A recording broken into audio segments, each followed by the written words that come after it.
Hey, Hello. oh, hello everybody. Welcome, welcome, welcome. It is another episode of Real Bites, episode 10. 10. Bang! You'll never see it coming. Oh, wow. Uh, and this is the show where we talk about movies, we talk about TV shows, we talk about movie and TV show news, entertainment, and all that good shit. And you know me, I am Drew, and he is. Hello, I'm Mr. Punches. How you doing? And everybody, whether you're watching on the YouTube or on the Facebook or on the Twitter, welcome, welcome, welcome. We got some things to talk about. A lot of Stomach things, signs. some fun things, some not so fun things, Rough week. and rough week. A lot of movies. I saw a lot of movies. I I saw know you too many did. movies. I got to the point where I'm like, I hate movies. I don't want to talk. I don't want to watch any more movies until next week. But let's do something interesting. Let's start off with the news because we got Yeah. some news things. Um, Unfortunately, I'm gonna have to start off with some sad news. Yeah. Unfortunately, it's what I call ripping off the band-aid. Because last week, it's like they always say, it comes in threes. This is probably the only time I remember where it came like literally 3 days in a row. Yeah. And I'm referring to starting last Tuesday, the passing of Dolly Parton. Legend. Eight legendary Dolly Parton, legend in country music, movies. She also did movies too, but more Yeah. known for music and also her humanitarian work. Yep. Because Which I she can relate was, to the humanitarian stuff. So, she did. I mean, when anyone dies, the talk is that they were amazing. They were the greatest person ever. In this case, it was true. Like everyone universally loved Dolly Parton, and um, and also, probably the wrong guy to say this. The very, very loved in the Black community, very loved in the LGBTQ community, and she not was wrong. just someone that she was almost kind of like someone's really cool aunt. Yeah. She was like someone you wanted to hang out with and you wanted them to like you. And she, good. No, I said this to somebody at work the other day because when she passed, it did affect where I work because of her um, humanitarian works with giving books away to children. Heavily affects Hmm. where I work, and so that day, like you heard Dolly Parton music, I saw every ethnicity you can think of, man, woman, race, sexuality, no matter what it was. I saw people coming in wearing Dolly Parton, and I heard Dolly Parton music. I compare it to what Dolly Parton. And I really don't want to sit there and like kind of square it down in their hallway or whatnot, but what Dolly Parton was to music is what Betty White was to TV. Like just overall loved. You never heard a bad thing about. And Dolly probably was a lot more famous than what Betty White was, but still the same thing. Hey there, Chris. Um, but same thing. Loved dearly. And the fact that she did what she could for what she believed in. I mean, you never heard a foul mouth thing out of her mouth. I mean, it was always about love and acceptance. And again, to reiterate, with what I do in my job, she literally gave away millions and millions of books for children to read because that was a big thing to her. Because growing up, that's what she talked about. Her mother, I even think she said her grandmother like, read to them as kids and how much reading was important to their life, and the fact that she had that um, organization where they literally would sent out books by the millions to children who didn't have the needs and the means to get that type of stuff. So yeah, she's heavily missed. I Yeah. think she's one of those last I guess you want to say pillars of Yeah. of wholesomeness that we just not going to get anymore. No, we're not. I mean, it's very few and far between because like she was so loved. Hey, Coke Hogan. The show just started. We're talking about Dolly Parton. She was so loved that even Trump was like, I can't piss anyone off. So even I have to say something remotely kind. But yeah, she did a lot And for the she, community. I he think she lowered had like her and own like library. yeah. She pretty much just had her own library where she donated literally like it wasn't like a certain number of books or it wasn't like a certain title or author. It just she just sent out books to kids Yeah. nationwide. Like it was literally over like 300 million books kids got for free because of her. Yeah, I mean if you can do stuff like that for the kids, like there's nothing no one can say about you. You know, she did so much for the community, and a lot of celebrities, you know, they kind of talk a big game and they can't back it up. Where she backed it up. Um, and just again beloved by everybody, beloved by her co-stars. You know, there's a story Yeah. where she put Sylvester Stallone in his place.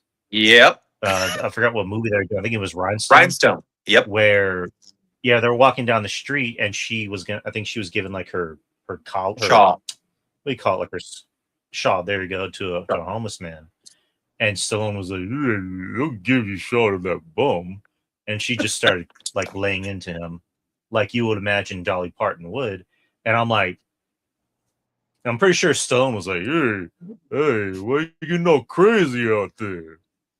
It's all part of the game. No, that's not Yep. what she said, but yeah, and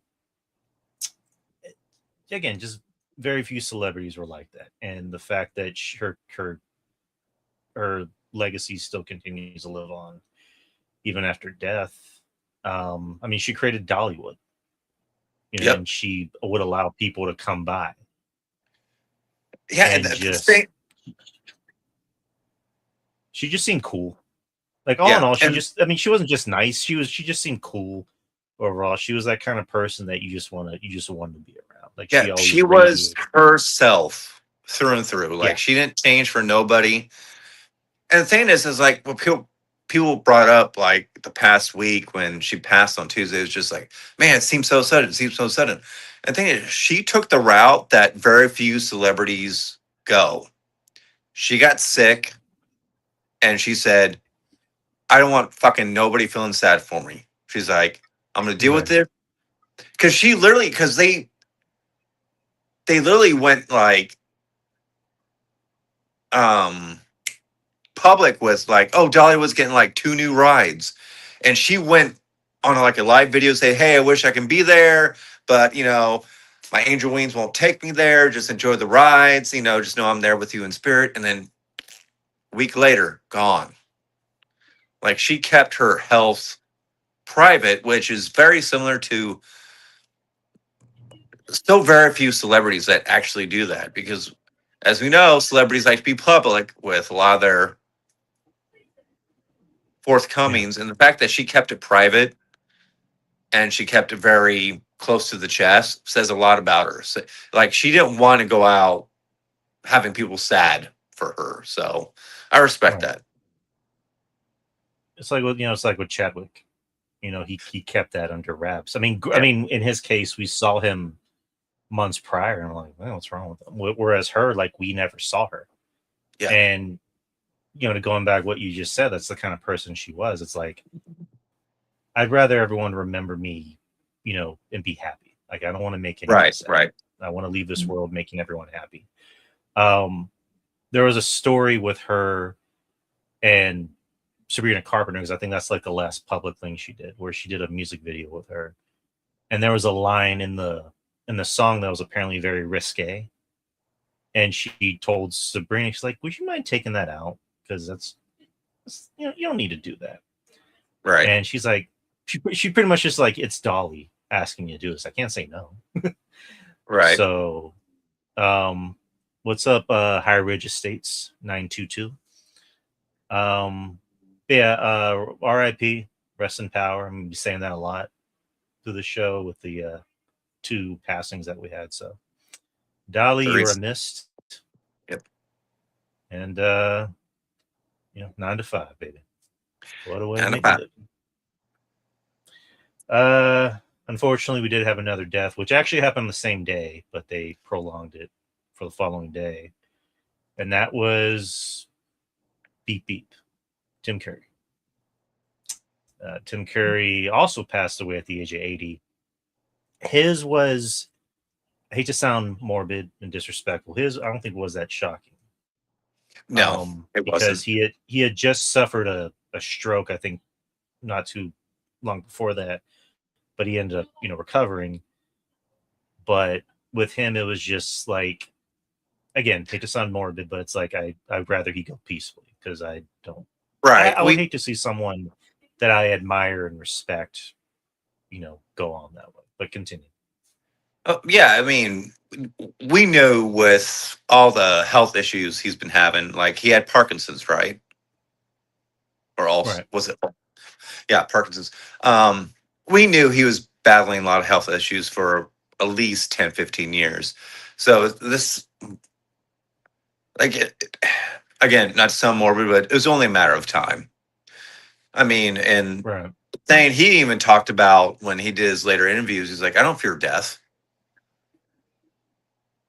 So it's just like one of those things, like, just appreciate what he gave us, type of thing. And he was in a lot of good shit.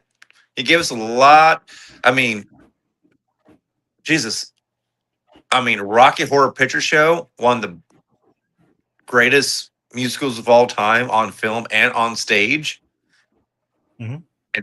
And he brought us one of the greatest horror villains of all time. And it was crazy that people have been sharing it the last week. If you look at a young Tim Curry around the time it was made and Bill Skarsgård, so fucking similar. Like, it's just crazy. I was like, oh, they actually got that kind of right.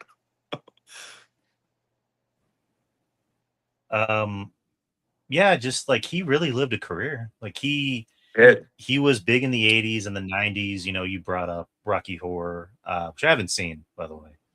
Oh I my might need to watch God, that. you need to. Which it's always surprising how this happens to me, where I seem to forget that was a TV series. That wasn't a movie. Two-parter. And a lot of people will say that's their Pennywise. A lot of people will say, Bill Skarsgård's their Pennywise. I think it's unfair to compare the two, because they're very vastly different. I think Curry's was more comedic, kind of like that dark comedy, almost like an evil Krusty the Clown when you think of it. Hiya, Georgie. Aren't you gonna say hello? My favorite one was when John Ritter is thinking he's kissing Beverly, and then you just see the glove, and it's him going, "Kiss me, fat boy." Love it. He was great. Do you have Prince Albert in the can? Well, you better go get him. Like he's doing all that shit. Whereas Skarsgård's a little bit more just plain evil, sinister. But then Curry going back, Home Alone 2. He was great in that. Legend. Fern Gully. Yes, that's another one. I said Legend. There's so many. Scary Movie 2. So I mean, Wild Thornberries. That's probably another one of his biggest roles. The Muppets. Nigel Thornberry. Christmas Carol, not Christmas Carol. No, the pirate one. I know what you mean, like Treasure Island or whatever. Yes. Chris Matthews is reminding us of Clue. Yes, very 80s. Did you ever watch Wild Thornberrys? I did. I did. Back in my I younger just days. I just loved how like the wife just was so fed up with his shit. I just love like there's one scene where they're climbing upside down on something, and he's just like, "Look, Marianne, I'm pretending to be a sloth. Look how slow I walk." And she's like, "You motherfucker, I will knock you off this. You better knock that shit off." Yeah, that shit was ahead of its time. It Uh, was so good. and then I saw Lacey Chabert. She put up a nice little post about her animated on-screen dad. So, Yeah. but Coke Hogan is saying he released a new Wave song. Really? I didn't even know he did. I mean, obviously he did music with Rocky Horror, but and there's a song he sang in Ferngully, but didn't know that. Oh, That's he pretty was cool. so good in Ferngully. Oh my god. Just to think, in Ferngully, you had Robin Williams and you had Tim Curry in the same freaking cartoon. New Wave rock is what Coke Hogan's saying. He just was so good at playing a bad guy. Like that was like his bread and butter. He just and he always looked like he was up to no good. Like in Home Alone 2, when he's already ready to like go after, I think not go after Macaulay Culkin, but like, catch him in the act.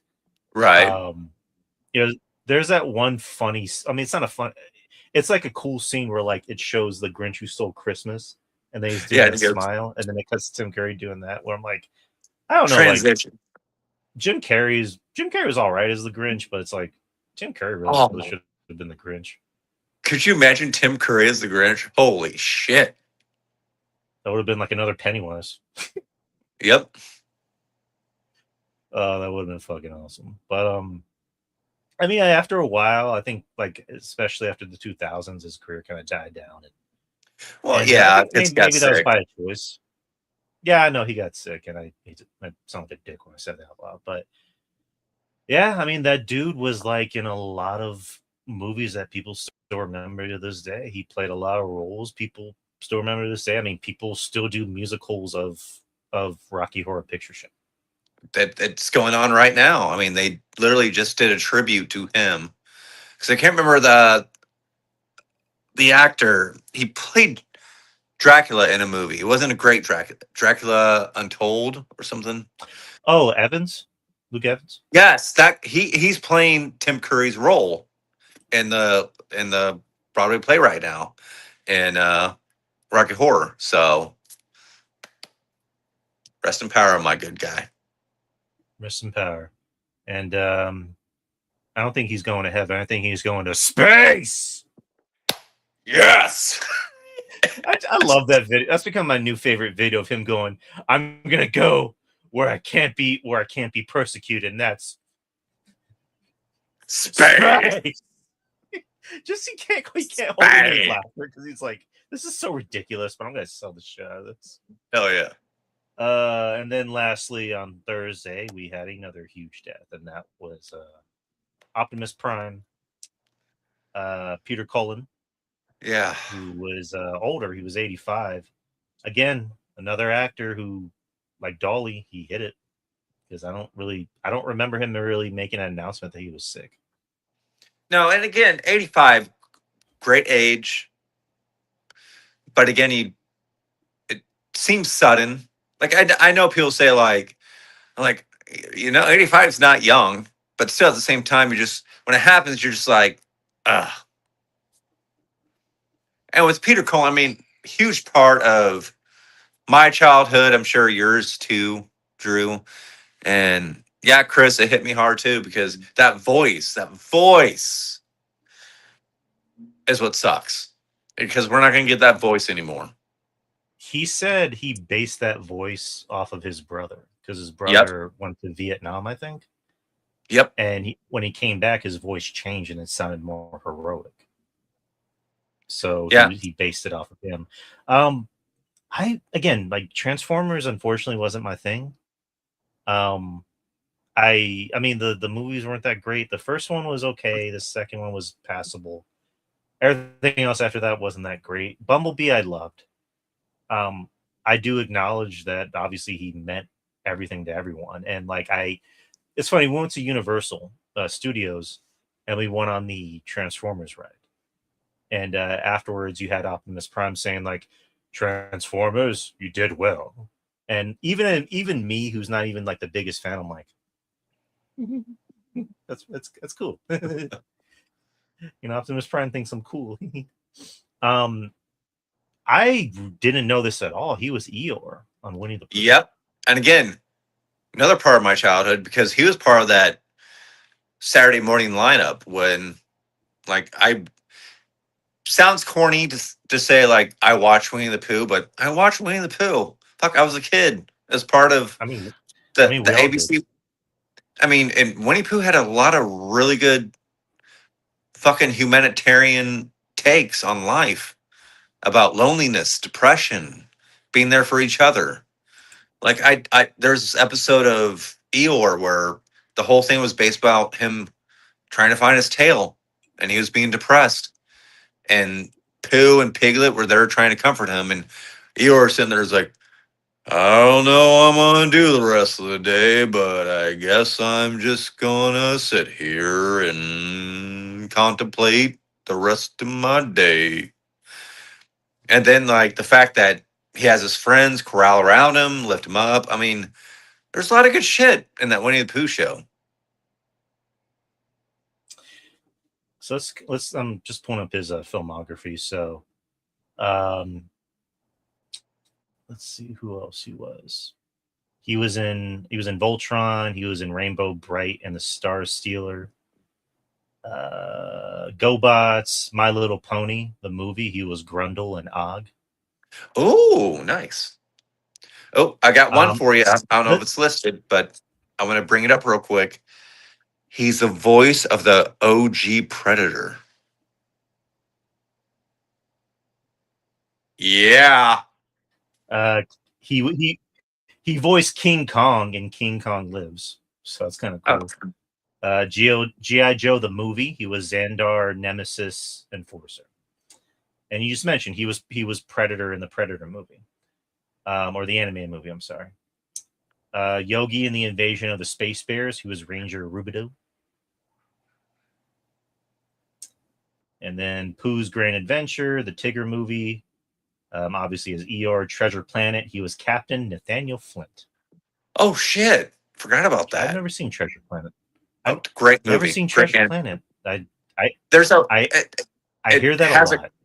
It has a cult following. A lot of people want to bring that to live action, which I think would be super fucking cool. And then that was just movies. So TV stuff. He was on Spider-Man and His Amazing Friends. He was Bruce Banner and Mysterio and Red Skull. What? He played, and also on another Spider-Man TV show. He was Red Skull. He was Sourpuss on Pac-Man. Okay, nice. The Little Rascals. He was Officer Ed and Pete the Pup. Knight Rider. He was Carr, Karr. Not Mr. Feeney. Mr. Feeney was. I know. I was sitting there. I was like, what?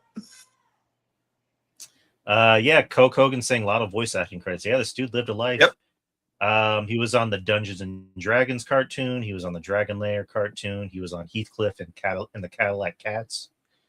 Snorks, the Voltron, Alvin and the Chipmunks, obviously Transformers. The 13 Ghosts of Scooby-Doo. G.I. Joe, A Real American Hero. He was Airborne in Xandar. He was on the Rambo cartoon, Muppet Babies, Ghostbusters. He was Eddie Spencer Sr., Haunter, and Floatzart. Pound Puppies, The Adventures of Johnny Quest, My Little Pony, Brave Star, DuckTales. He was on DuckTales, man. Hell yeah. Life is like a hurricane here in Duckburg. Racing laser airplane. It's a Duckburg. Again, Saturday mornings. History or rewrite history. I don't want to get demonetized. Well, I'm not getting paid. So, yeah, he was DuckTales. He was Admiral Grimmets, Bank Job Beagle, Mad Dog, McGurk, and Lestrade. So, Oh, And then the let's real not forget, Ghostbusters. Go ahead. he was in an episode or two of Invincible, if I'm not mistaken. Yes, he was the traitor. Yes. And I think that was the last thing he did. Yep. Yeah, there's so much shit on here. He was in Teenage Mutant Ninja Turtles. He was on the Gummy Bears, Chippendale Rescue Rangers. Somebody mentioned that he was Monterey Jack. Okay. Wow, a lot of good shit, man. Tailspin. There's so Oh much my here. I don't even know god, if Tailspin! Holy shit, that takes me back. I had the I don't toys know for if I Tailspin. I don't know how I'm gonna get through all this. He was on Doc McStuffins as Eeyore. Oh Rise of the Teenage Mutant Ninja Turtles, Invincible, like you mentioned. That was literally the last thing he said or did, actually. So wow, he was a fucking legend, man. there was a clip I saw where he was at a con and someone had asked him, "Can you do a conversation between Optimus Prime and Eeyore?" And he just starts talking in his ear. He's like, "Hey, Optimus, Eeyore." He's like, he like says something like, "Someone stole my tail," and then it cuts to, because they do it in stop motion, so they have like a Eeyore toy and an Optimus Prime Right. toy. And then like when he says, "Someone stole my tail," cuts to Optimus Prime doing this. Whose butt am I gonna kick? So like, Oh that's man, kind that's of cute. great. But Okay. R.I.P. Optimus, Yes. Mr. Prime. But let's get to some other news, some more happy news. Yes. We rip the Band-Aid off, as I usually like to say. Did you ever see Days of Thunder, Tom Cruise flick? I believe I have. I was when that movie came out, I was 5. So I'm pretty sure my parents rented it when I was 6 or 7. Because again, Midwest, race car driving, Tom Cruise, right after Top Gun. I'm pretty sure I watched it.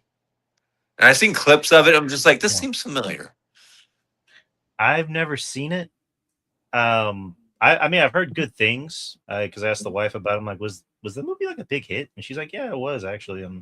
I think from what I heard, it became bigger on video, on like home video, VHSs.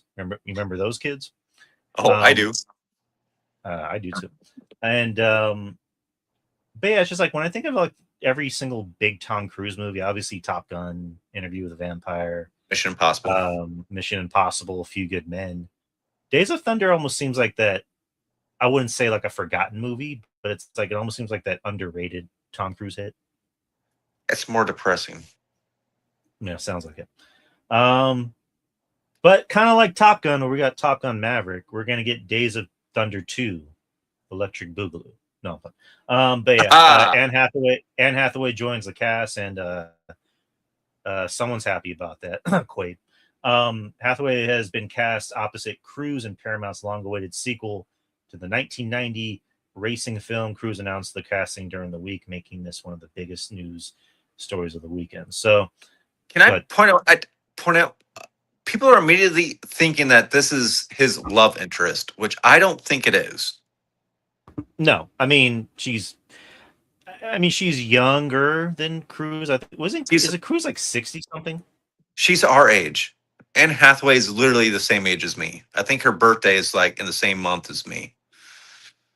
Yeah, Cruise is 60. And it's funny because the character he's playing in Digger is the same age as him, but they had to make him look old because Tom Cruise doesn't age. No.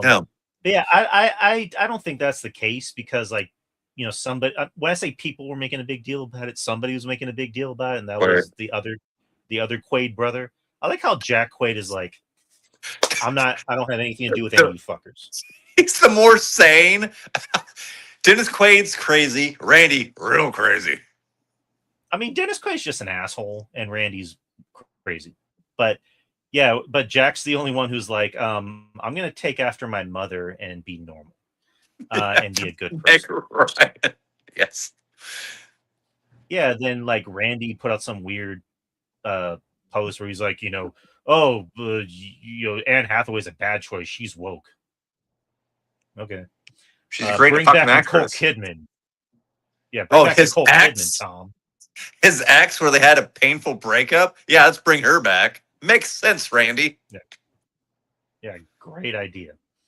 But yeah, I really don't have a dog in this fight because I've never seen the movie. I'm happy to see people are happy about it. That's kind of my thing. I think it will do good. I don't know if it will do as well as Top Gun. I could be wrong. Again, race car driving is huge in the Midwest. People love it. I don't get it, but it's just not my cup of tea. But people will love this shit. I thought this was supposed to have a tie-in to the Brad Pitt movie that came out last year or the year That's what I before. heard. Which I haven't So seen, but I heard good things. it's a good movie. It's fucking long. It's like 3 fucking hours. I like the second half better than the first half, but anywho, if they could tie that into this with like a trailer, I think more people will dig it because I know a lot of people like that Brad Pitt race car movie. So we'll see. I'm on the fence. Like I posted, I was like, the first one did well. I don't know if we need a second one, but I was in the same boat saying we didn't need a second Top Gun, but what the fuck do I know? That made $1 billion fucking dollars. You know, it'd be interesting if they made a sequel to Interview with a Vampire and bring back Tom Cruise as Lestat. Oh, I'd be He for was that, so good man. in that one. Because like Brad Pitt and Tom Cruise, I Cruise. like Tom Cruise the actor. I've never been jazzed about Tom Cruise the action star. Because like it's just kind of a weird sell where it's like this 5'6" guy can kick everyone's ass. I'm like, okay. That's why Reacher. If you like it, that's awesome. Yeah, because because it was like Tom Cruise fighting 7 guys at the same time. I'm like, okay, I'm taller than him. I'm 6 foot tall and handsome. One thing I do respect about Tom Cruise now is he's pushing for people to go to the fucking theaters. That's one thing I do appreciate. It's like, hey, this isn't my movie, but let's go watch it. I was like, come on, friends. I was like, I appreciate that. I was like, good for Tom. Like he's putting over like he did it with Sinners last year. What was the most recent one he did? Oh shit! Odyssey. Yes, he just shows up with a bucket of popcorn. He's like, come on, guys. It's like, hey, do you want to have popcorn with Tom Cruise? Fuck yeah, I want to have popcorn with Tom Cruise. Yeah. like, why would you say no? Right. Yeah, I do respect that about him. It doesn't come off as like phony or like he's trying to like, get clicks. Because I don't even think he has social media, as far as I know. No, he doesn't.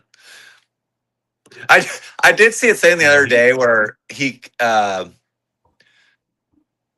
don't know if it's real news, but I saw it posted a couple of times where he commented on the fact that his daughter dropped his last name. And it's because like he stopped giving her money and he's like, yeah, she wanted $300,000 a week and I gave her it and then she blew it in that week. And I was like, nah, you're cut off. And I was just like, makes sense. I respect that. I respect when celebrity parents can be like, no, this is my money, not your money. Right. We're not rich. What are you spending that on? You live off cheese. He said like his son wanted $2,000 or like $5,000 sneakers. He's like, why? He's like, because I want them. He's like, no, if you want those, you can buy them. You're not using my money. Right. So again, that's respectful. Again, hats off to Tom Cruise who cares about the movie business and wants to keep theaters which I'm liking him more and more as a person and as an actor. I like him more now than I did in the early 2000s. So it's just he's becoming more likable. Very, very, very, very much so. Hey now, are you a big fan of the RoboCop? I am. I loved the first RoboCop, and I do not like the rest. Second was The rest was remake was. Yeah, I like the first one. The first one's fun. Oh, First one is pure It's 80s. good. Pure 80s. Oh, nothing's better, just pure chaos and just like, I'll buy that for $1. Bitches leave. Dead or alive, you're coming with me. And then you got a melting human going, "Ah," and then Murphy just getting, Yeah, oh my God. Oh, who imitated that? Was it Family Guy that imitated the Family Guy scene? I mean, the RoboCop scene. What yeah, was it? Oh my yeah. gosh. I should not have watched that movie when I did. I think I saw RoboCop for the first time. I think I was 9. Yeah, it almost got an NC-17 rating. It's not a kid's movie. Loved it. Oh my God, it's Right. so bad. Like But good. by today's standards, it's very tame because there's a lot of violent shit. But like back in the day, it was like that shit legit almost got an NC-17 rating. I mean, it was so violent. You had people doing. There's a during that time. I don't know if he's still around, but he was a character actor, and he's the one that did like the cocaine on the glass coffee table. And you're just like, what's going on? I'm sitting there going, why is he sniffing Yeah. sugar? Because I was like 9 or 10. I was like, is that sugar? What's he doing? Oh man. But never fear, Amazon Prime is gonna do a RoboCop reboot series. Is it a series? Yeah, it's a series. And we got our RoboCop. It is the wonderful Dan Stevens. Oh, True, you're freezing up on me. Oh, hello. Hello, check one, check one. Can you hear me, Drew? Can you hear me? I can hear you. Can you hear me? I can hear you. Your face is frozen. Okay, hold Hello? on. God damn it. Oh, you're coming back a little bit. Can you hear me now? All right, can you hear me? I can hear you. Yes. Can you see me? Am I moving? Am I doing things? Oh, nope, you're freezing up on me. Oh, there you go. Hey, What the there hell? you go. I see you now. You're looking good. All right. So we're good. We're copacetic. We're ready. Yes. RoboCop. Yes. Okay, so Dan Stevens, the wonderful Dan Stevens, will be the title role of the RoboCop, or just RoboCop. Yes. Chris Matthews, he's not too sure. He's not too sure about Dan Stevens. I can see why, because I think with any role that you're a big fan of, you're always going to be a little apprehensive, and I get it. But I wouldn't say I'm attached to the character the way maybe Chris would be. I'm more of a fan. I'm more of just a filthy casual, as they would say. But like Dan Stevens, he's just good at anything. Like the guy, he could have easily cashed in on his good looks on anything, but the guy loves playing weird shit. He loves playing these weird like roles where it's just like he's not the pretty guy at all. He's a fucking creep. He's a weirdo. He's a killer. He's an asshole and everything. So I kind of have faith that he can make this work. What about you? How do you feel about Dan Stevens? I like it. Like when they first announced it, I started looking at his face, not to be creepy, but I started to compare it to I mean, I don't the blame you. I look at his face too, but continue. I was I was trying to compare it to his name is escaping me, and it's going to bother me. The actor who played the first RoboCop, because he's such a good actor at it. And he's such an '80s Peter actor. Weller. Like yes, thank you.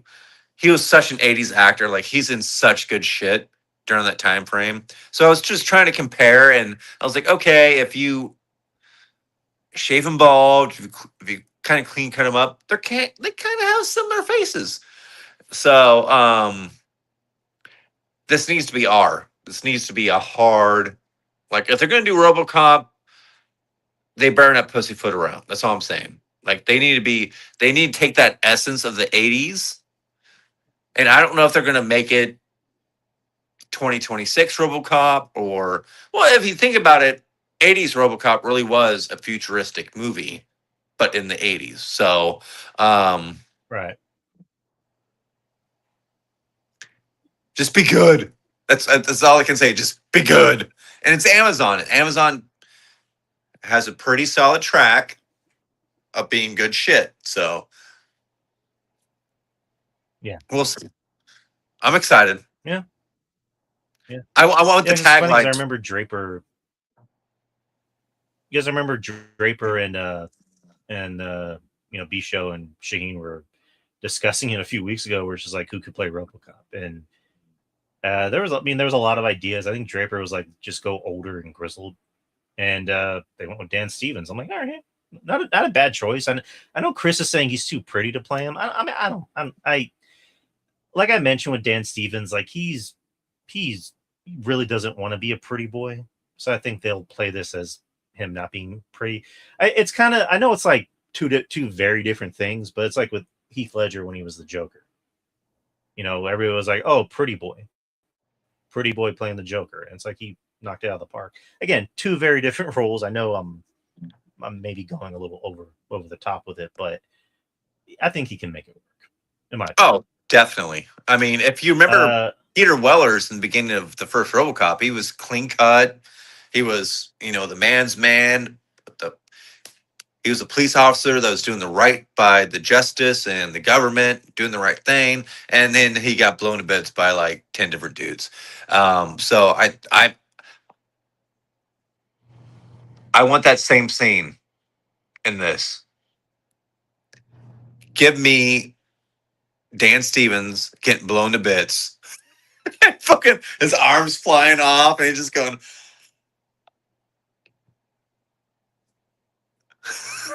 If there's a way to bring what's his face back for a role,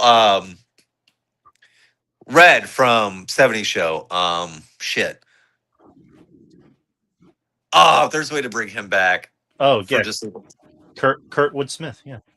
Yes, fuck. If they could bring him back for a role, I'd fucking die. I'm like, God damn, that'd be so good. Because he was so good in that role. And who should play him, and maybe he might be overused, is Walton Goggins. Oh shit, he's already bald. Yes. Bitches leave. Yeah. Bitches leave. He's great and everything, but yes. But yeah, that's happening. And again, Prime isn't afraid to go hard on. Yes. Definitely. Other news. Well, there's a lot here. I don't even know if we can get through these. This is just like random shit that ChatGPT chose. Shoot the shit. If you're a Pokemon fan, if you're a fan of the Pokemon like me, they will do a Wallace and Gromit style stop motion series of Pokemon. The upcoming stop motion project, The Misadventures of Sir Fetch'd and Pichu, received attention this week after new details about the Wallace and Gromit studio produced series surface. So that's something to look forward to. Yes. So I don't know if you have any thoughts on that. No, I've not to nerd out, but I've seen all the Pokemon cartoons. Thank you, Netflix. I don't care how old I get. I'm always gonna play a new Pokemon game. Yes, like I'm a kid forever. Gotta catch them all. Let's see. This is just movie stuff that we'll save for the box office. Another movie that's getting a sequel is How to Lose a Guy in 10 Days. Kate Hudson is producing a sequel to How to Lose a Guy in 10 Days, one of several major movie developments reported during the week. I hope McConaughey is not wanting to do this because it's beneath him. I mean, I can see McConaughey being like, "Yeah, I'll come back." Well, all right, if the movie's good, all right. I mean, if the money's there, you know what I mean. It's so funny. I just listened to Joey Numbers talk about there's not really any romance comedies that's coming out. It's always horror based, superheroes, and things getting lost in the shuffle is like he really, and he's sitting there and he's making his points and he acknowledges he's not a real movie person like us. Like he just watches stuff. Like he loved Widow's Bay. Like he watched Obsession and he watched something else. He said he really Really? liked too. Yeah, yeah, he loved Widow's Bay. Yeah, Really? Joey Numbers, Well, if you're listening. you Oh, go probably because ahead. it was in Massachusetts, I think. So might have something to do with that. And he said he liked Obsession. Really? I think he did. He also said he's watching the show From, which I haven't watched From, but Oh, okay. I'm learning new things about Joey every day. I'm happy to hear. That but makes me happy to hear that Joey liked but Widow's Bay. he talked about he's like because he's surprised there's not that many. I don't say quote unquote uplifting movies like rom coms, straight up comedies. You don't hear like any good ones that are making money. Like he talked about, he's like Obsession made like $500 million. Marvel movie made billions of dollars. He's like, when's the last time? Like he sat there and said, when's the last time you heard a rom com that made money? He's just like, it's not there. The last one was that movie with Glenn Powell and Sydney Sweeney. Did that do good? Yeah, that actually did pretty well.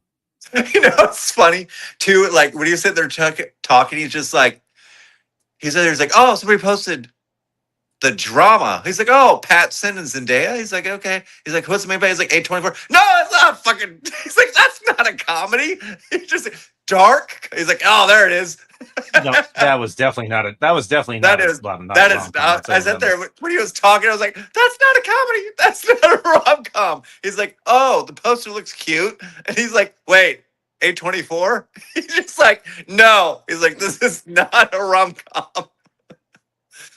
I was like, I "Yep." think rom-coms are just kind of like it's people just have this really jaded view on romance nowadays, like with the drama where it's just like that has to be dramatic, in the name. That has to be, that has to have some problems to it. Whereas like back in the day, I just think that's kind of like it's funny you brought up Wrestling Soup. I think Mish said something similar where he was like, movies, rom-coms just don't do that well because like the whole notion of like I'm a 6 and you're a 10 just doesn't work anymore. Well, the thing is too, if you remember the 2000s, they really blew that shit out of the water. Like every other film seemed like it was a rom com. I mean, especially as McConaughey. McConaughey was dishing that shit out left and right. Um, and it's everything's recyclical. So they will generally come back. It just got to be good. Yeah. It's just, I mean, you got to find the right people. Good actors, Find the right obviously. script. Let me ask you something. Do you think a lot of it plays into like where it's just like these insanely good-looking, attractive people that'll never be are finding romance? You think that's what kind of rubs people the wrong way? Are you saying that I need to be in a rom com with Elizabeth Olsen? Because I Yes. think I could. I could handle that. Coming soon this summer. Yeah, coming soon. Wow. Coming soon. Hi-oh. Hi-oh. Yeah, would never work. She's Joey thinks he's down on his luck until one day he meets the love of his life. Scarlet Witch a comes stapler. in. I'm playing. Lady Red comes in looking to spare, looking for a magical book. And I'm like, whoa, let me help you. Awkward fella. Not gonna Rated PG-13. Yeah. I love that Sounds South like Park my- episode where they just start saying random Rob Schneider movies. It's like Rob Sounds like Schneider is a stapler. Sounds like my college days, PG-13. Rom-coms, I can see where he's coming from. Where rom-coms are kind of they're very much a dying art form. Yeah, I mean comedies in general, because I mean that saying is kind of blown out of proportion. Where it's like comedy is subjective because like nowadays a lot of people they always worry about who they're going to offend. So with their comedy, it's almost like they always have to like stop and like teach everyone a lesson. Like, oh, by the way, this is what this joke meant. It's like we know what the joke was. Yeah. Like I sat there, I was trying to remember the last really good hard R comedy that I saw in a theater. And I was like, was it The Hangover? Was it This Is the End? I think it might have been This Is the End. This Like is I'm the sitting end there was like, good. that's why I was saying this. I was like, because I got a lot of them on fucking Blu-ray. Super bad. Because oh shit, oh, yeah, super bad. Fucking that was Super bad. super bad. Was a fucking that was a journey. That was fucking like dazed and confused for our generation. But I know we're going off on a tangent here, but yeah, just stuff like comedies, romance comedies. They're just I don't want to say they're a dying breed, but it's hard to get a good one just because it's a lot of the tropes have been overplayed. Yeah. Trying to find something new and fresh. I mean, they just came out with that new one with Franco and Ice Cube Oh, kid, idiots. idiots, which I don't think that did well. I really haven't heard much about it. No, and just like I want to watch it, but I'm just like, eh. I was gonna watch it in theaters, but I'm like, you know what? I've already watched too much shit. Like I'm kind of Yeah, beat out at the moment. yeah. And then I was gonna try and see the Dog Stars, but I'm like, I've heard nothing but awful things about this movie. Yeah. Which do you want to get into some Ridley Scott news? Because there's a lot of uproar about that. Yeah, Ridley Scott. He apparently they were gonna do a sequel to Romulus. Fede Alvarez was gonna come back, but But Ridley Scott pretty much just said like, no. I think Fede wanted Michael Fassbender, but Ridley Scott pretty much did the "not my Undertaker," not my Fassbender, bit, and he called Romulus just okay, and so bullshit. he's gonna do a sequel to Prometheus, which was Oh my god. boring. Prometheus and Covenant were boring. Yeah, I like Covenant more than Prometheus. I asked for. Here's the thing. I asked for Prometheus for Christmas. I was like, oh, I love the Aliens movies. I was because I just all I wanted that year for Christmas was like, give me these Blu-rays. And Prometheus was one of them. I was like, I love the Alien movies. This looks really good. I watched it and I was bored to fucking tears. And I was like, ah. I think that may have been the same year that I got the not good Suicide Squad too. So that was a bad Christmas for me. Yeah, sounds like a bad Christmas. Oh man, but yeah, just Ridley. I don't know. Like, Hulk Hogan's saying time to retire. I mean, he's still gonna make movies, but like, there's just a lot of directors who just don't really have that cachet anymore. Like, No. Ridley very much is like old, bitter, yells at sky, because with him, it's always like every movie sucks, but mine are great. And it's like he hasn't. I mean, the last good movie he did was The Martian, and that's it. Yeah. Like I heard Last Duel was actually pretty good. It's just no one saw it. Everything else he's done since then, the Gladiator movie, nobody saw. I wanted to see it just because of Denzel, but haven't got around to it yet. Yeah. Even though Denzel, from the clips I saw, Denzel was the only good character in the movie because it didn't even seem like he was playing anyone but Denzel. It just, again, certain directors don't really have that cachet anymore because Spielberg doesn't really have that cachet anymore. The most recent one he did, you talked about it, you said it wasn't really that great. Nope. I mean, this might rub a lot of people the wrong way. Scorsese doesn't really have that kind of cachet anymore. Well, thing is, Scorsese has his films. That's a tough one for me because his films haven't been bad. They just haven't brought in the people to watch it. Let me put it in a different way that doesn't sound disrespectful. It's more of a question. What have you done for me lately? Like, Scorsese, I think, has made better films than the other two. It's like you said, like Yep. nobody's really paying money to see him. Well, Just we had go. the Flower Moon movie, which nobody saw, Yeah. just because I don't think nobody wanted to see that type of movie. To be honest, it didn't get the attention that people wanted. And before that was The Irishman, and Irishman was a Netflix movie, right? Yeah. And And that Irishman was was like like 3 hours or 3.5 hours. yeah. And thing is, I don't think mobster movies are cachet. I think people will burn out by them. No. Um, Mm-hmm. I am interested in his next project, which could be good. Again, it's a mobster movie, but it's based in Hawaii, and that's the Leo, Oh, is Dwayne that the one with Johnson. The Rock? Yep, and Leo and Emily Blunt, and He's doing a movie with Leo and Jennifer Lawrence.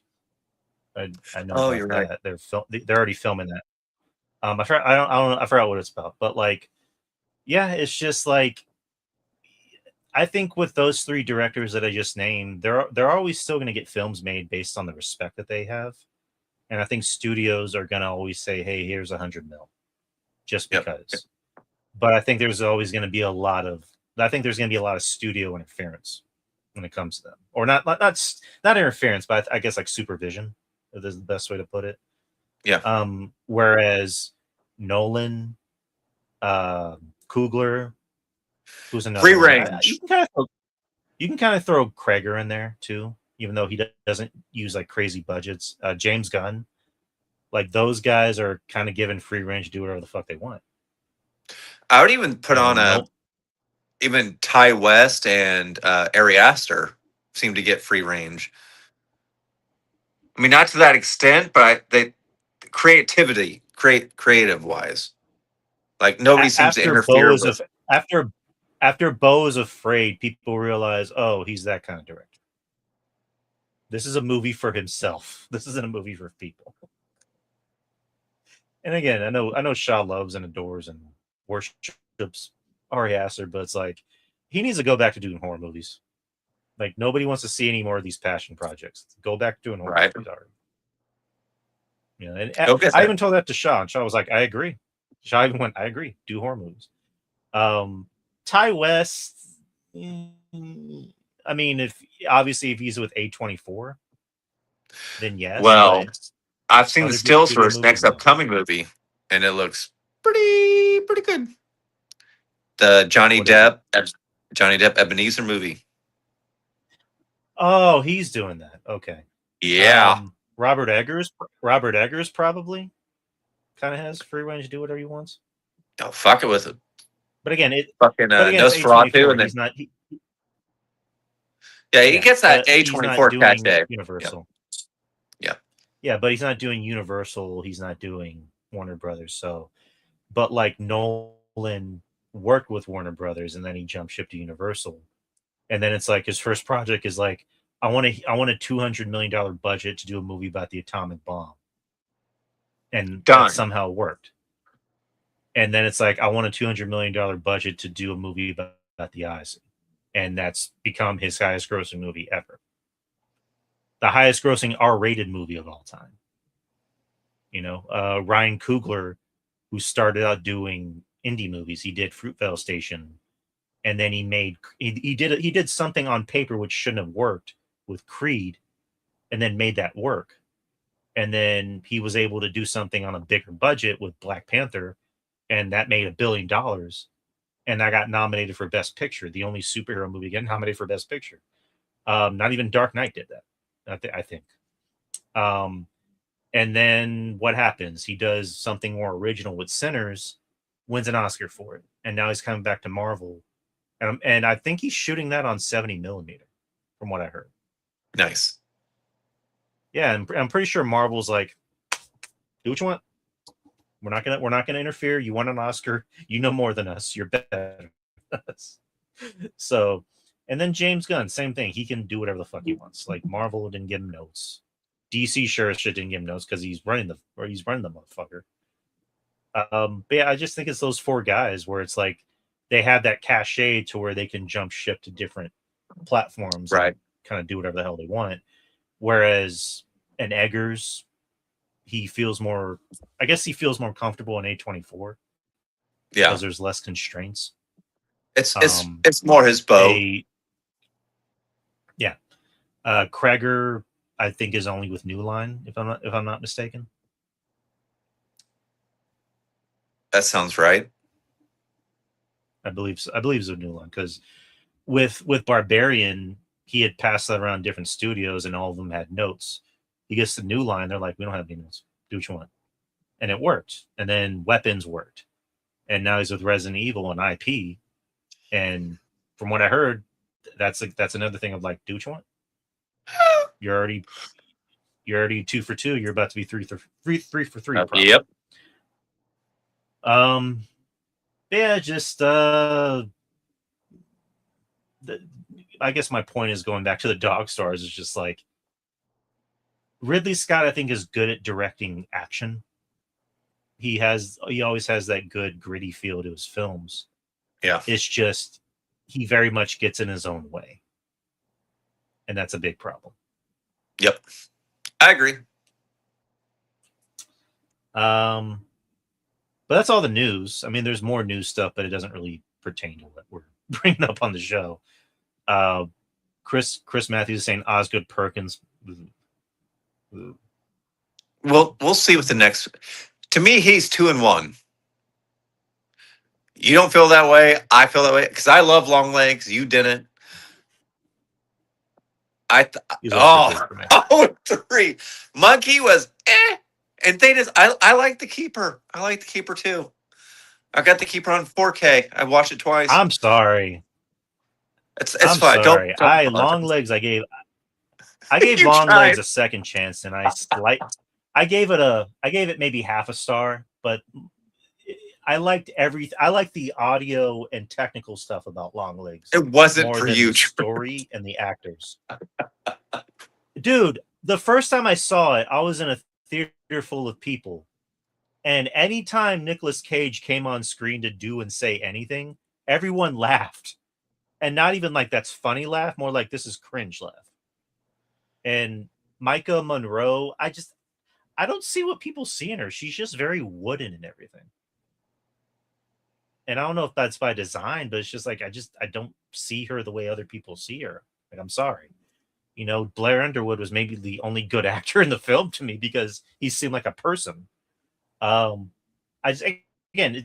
wasn't for me. It was for other people, but it wasn't for me. And then the monkey, it was just, they were trying to be funny. It just wasn't funny at all. Nobody was laughing at the comedy. And then Keeper, I wanted to like a lot more than I did. It wasn't for me. Not Osgood Perkins, his films aren't for me. You know what? I'm sorry. I respect you for that, Drew, because you know what? So what Osgood Perkins is for you is how I would describe people who don't get Quentin Tarantino. Because I often say is like, yeah, if you want to watch Pulp Fiction, if you want to watch Reservoir Dogs, if you want to watch even Kill Bill, you have to be in a mood to watch those movies. And I feel like you have to be same thing maybe with Osgood Perkins. You have to be in a mood to maybe watch those movies. Because I can tell you, I just can't go in on any given day and be like, I want to watch Pulp Fiction. Like, I have to be in the mood to watch Pulp Fiction. If I watch it on a day I'm not in the mood, I'm like, this fucking sucks. Like, I have to be in the mood to watch Pulp Fiction. That's just... Yeah. I mean, not to sound like Family Guy, I'm just like, oh, what's he say about The Godfather? It insists upon itself. It's the same thing. I've got through Godfather once. I've tried 5 times, and I've got through Godfather once. Do not let the boys over at Spitball Media hear this, because they will hate me for this. I've got through Godfather. I've never seen it. I probably will never see it. You should. We should talk about it. If you guys want us to review The Godfather, please put it in the chat. Matter of Oh fact, no. send it to my No. send it to my Cash App. Send it to my Cash App. I'll Oh, we'll review it get for so much hate. Oh I'll god. review it for $50. How's about that? I'll review it for $50. Send it to my Cash App. Wow. And I am dead serious. If you want me to review movies that I don't want to see, then Cash App me the money to watch it. Wow. Yeah, Chris is like, you've never seen The Godfather? I haven't. I'm sorry. I haven't. And it's not because I'm too cool for school. I'm just like, I just haven't seen it. I probably will never see it. It's insistent upon itself. Yeah, I think I pissed off Chris because Chris is like, you have to see it at least once. I'm like, I have. I've seen it once out of 5 times. I've seen it. I don't know. Same Like thing with usually the older movies that people love. Hey, I'm gonna put Godfather up there, and I'm gonna get hate for this. I'll put Godfather right up there with Game of Thrones. I've never got past episode 4 of Game of Thrones. I haven't. I mean, that's not really that much of a hot take because a lot of people don't really like Game of Thrones. But everybody tells me you gotta get through the first season. You gotta get, and it's amazing after that. You gotta get to the red wedding. You gotta get to the like. I've tried. I've tried 4 I times. couldn't get I've I seen couldn't get past Dinklage it have either. a threesome with 2 lovely ladies, and I can't get past it. I have another hot take for you. Ready? I've never watched The Sopranos. That's okay. I mean, I know people who tell me they hate Lord of the Rings. I'm just like, that's on you. I love that shit. Yeah, I mean, people say they hate Marvel. People say they think The Dark Knight's boring. I'm like, okay. Everybody has their own loves and dislikes, and that's fine. Hey, I mean, Draper didn't like Brand New Day. That's fine. Yeah. He's just wrong. Wrong. I'm playing. Oh, segue. We want news. Marvel. Adrenaline in my soul. Somebody might get Marvel's money. Whoa. Yeah, Cody I don't know. Rhodes was seen at Marvel Studios last week. Yep. Yeah, middle of last He week. put on his Instagram. Yeah, and on his Instagram story, he had the X-Men theme playing. So I don't know if that means anything. I don't know if he's trolling everybody, but the second I'm just like, well, is he voicing somebody? I'm just like, they're already four seasons in. Like the 4th seasons are, I think, already wrapped up. So I don't think he's voicing a character on X-Men 97. And I'm just like, if he's gonna be in the new X-Men, who could it be? I don't know. I mean,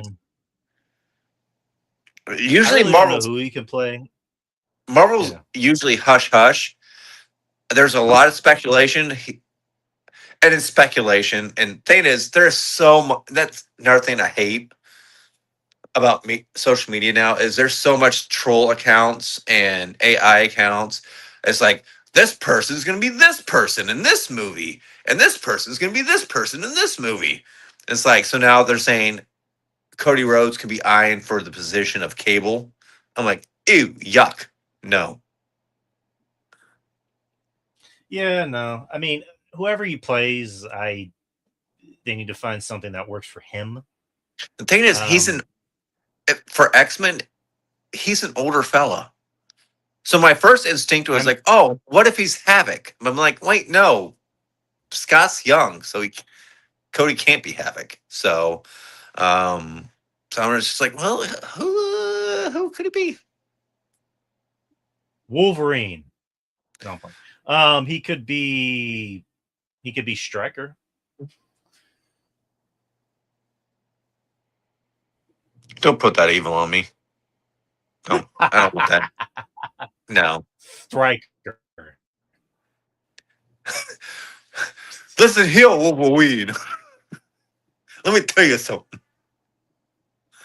Oh, stop. Again, it could just be a bunch of hot air because a lot of actors have visited Marvel Studios and they're just mainly passing through.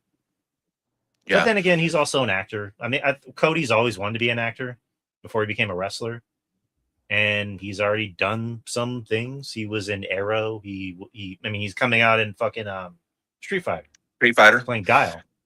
So Which I don't know who he could for play. a, I mean, I can't really think of anyone, honestly. for from a wrestling fan, for a great storyline, if he gets a role, he can rub that shit in Seth Rollins' face. Like, hey, motherfucker, your part got canned. Mine didn't.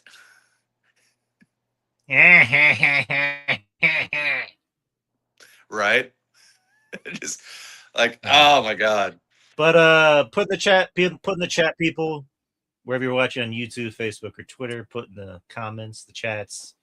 Who do you think Cody Rhodes is going to play in the MCU? I think it's going to be Miles Morales. Blade.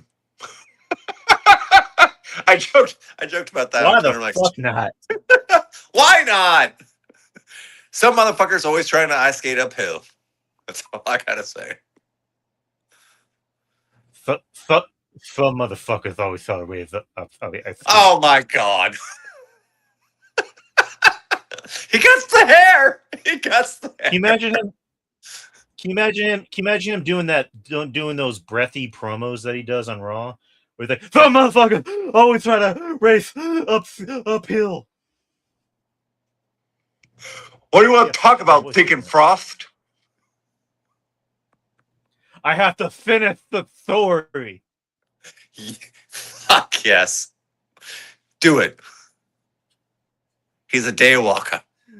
And then just randomly cry for no reason. Yes. See, there you go. There's our Blade.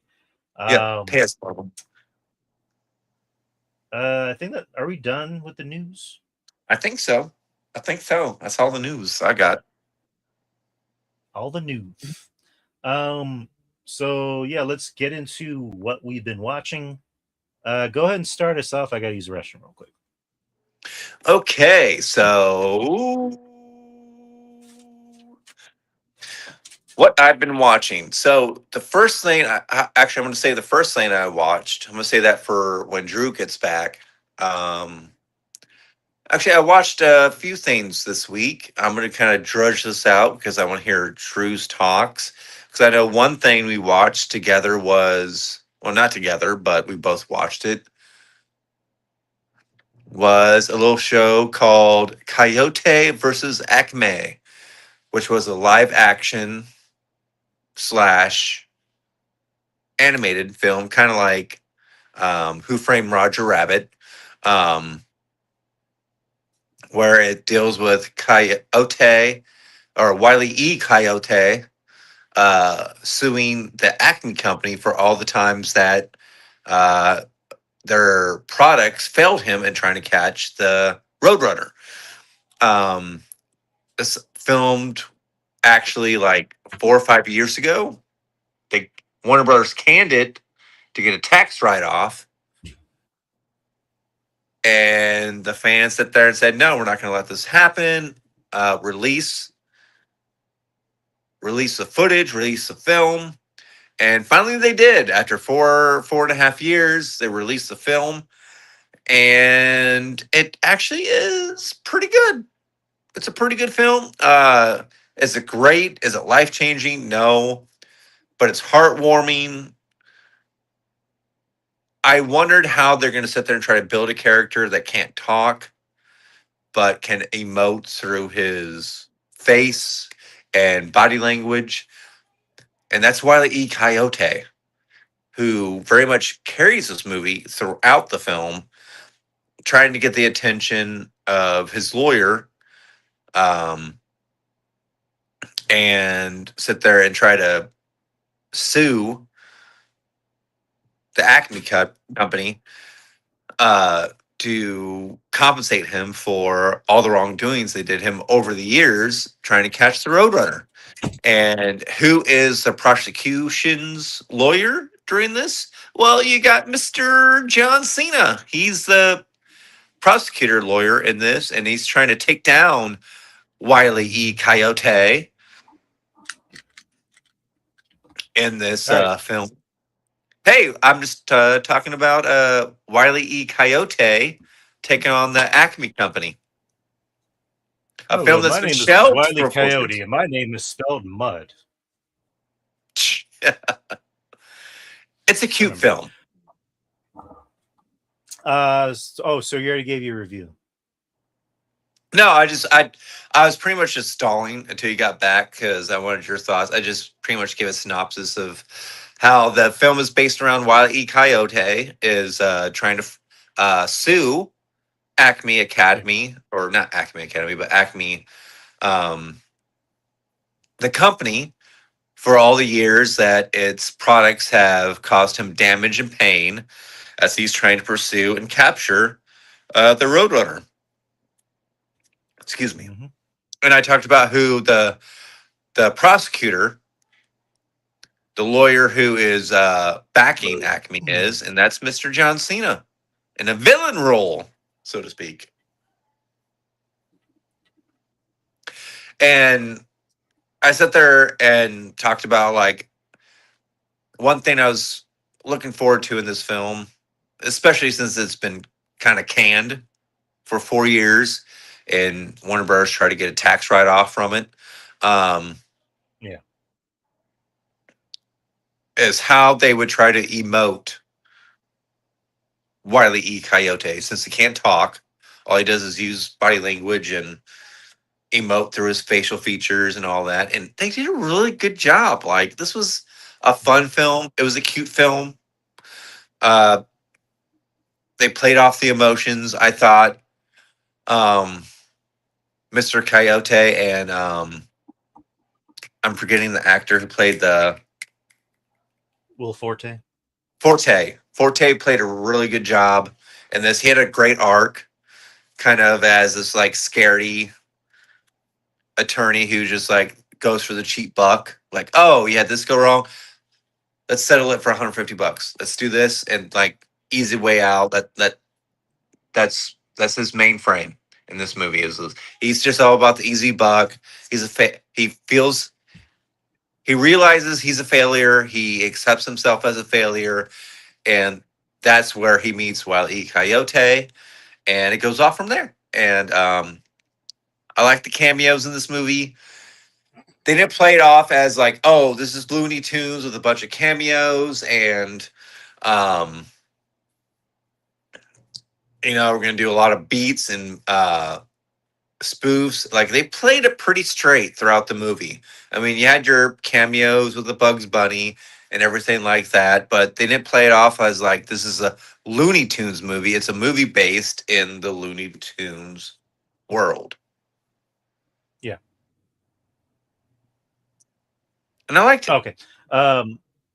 Yeah, I loved it. I really loved it. It's in my top 5. Like, that's how much I loved it. On paper, I forgot what other film I said this about, but on paper, this is a movie that probably shouldn't have done well as it did, but it worked because you know you can always make meta stuff work, and this was kind of a meta movie where it's like this is set in a world with Looney Tunes, where Looney Tunes and humans somehow interact and they make it work. And I think another thing that really made it work so well is that there's so much heart in it. Like, there's a lot of heart in this movie. Yep. To the point where there was like a scene at the end where I kind of got choked up. I'm like, what's Oh, a Looney Tunes movie making me want to cry? the trial scene. Yeah, like, Yep. they gave, again, like Wile E. Coyote, he's the star of the film, so he has to emote a lot and he can't talk. I like the fact that they didn't make him talk. I like the fact that they didn't like try to do something dramatic where they brought in an actor to like do the whole I'm gonna give a speech, conveniently at the end. And same thing with the Roadrunner, Yes. or just Roadrunner, and they just made it work. They made it Yeah, work, and and I they love the were able to fact. grasp at our heartstrings. Yeah, I love the fact too. Like, there's a couple times where like Forte's trying to talk to Coyote, and Coyote is just like, I got a limited amount of signs. Like when he's trying to sit there and express himself, he's just That was like, funny. I was like, okay, I get that. And there was like subtle adult themes, just like in the beginning, it's like it's nothing, but like Coyote's falling is just like, oh shit, he just like falls, and then you Dude. had like the Pepe Le Pew moment. Oh my god, that made me lose it. That moment where she's like in the anti-predator spray. I'm like, where's this going? And then she just sprays it on Pepe Le Pew. I'm like, that's fucked up. That's funny. That is so clever. But yeah, like there's subtle things in this movie.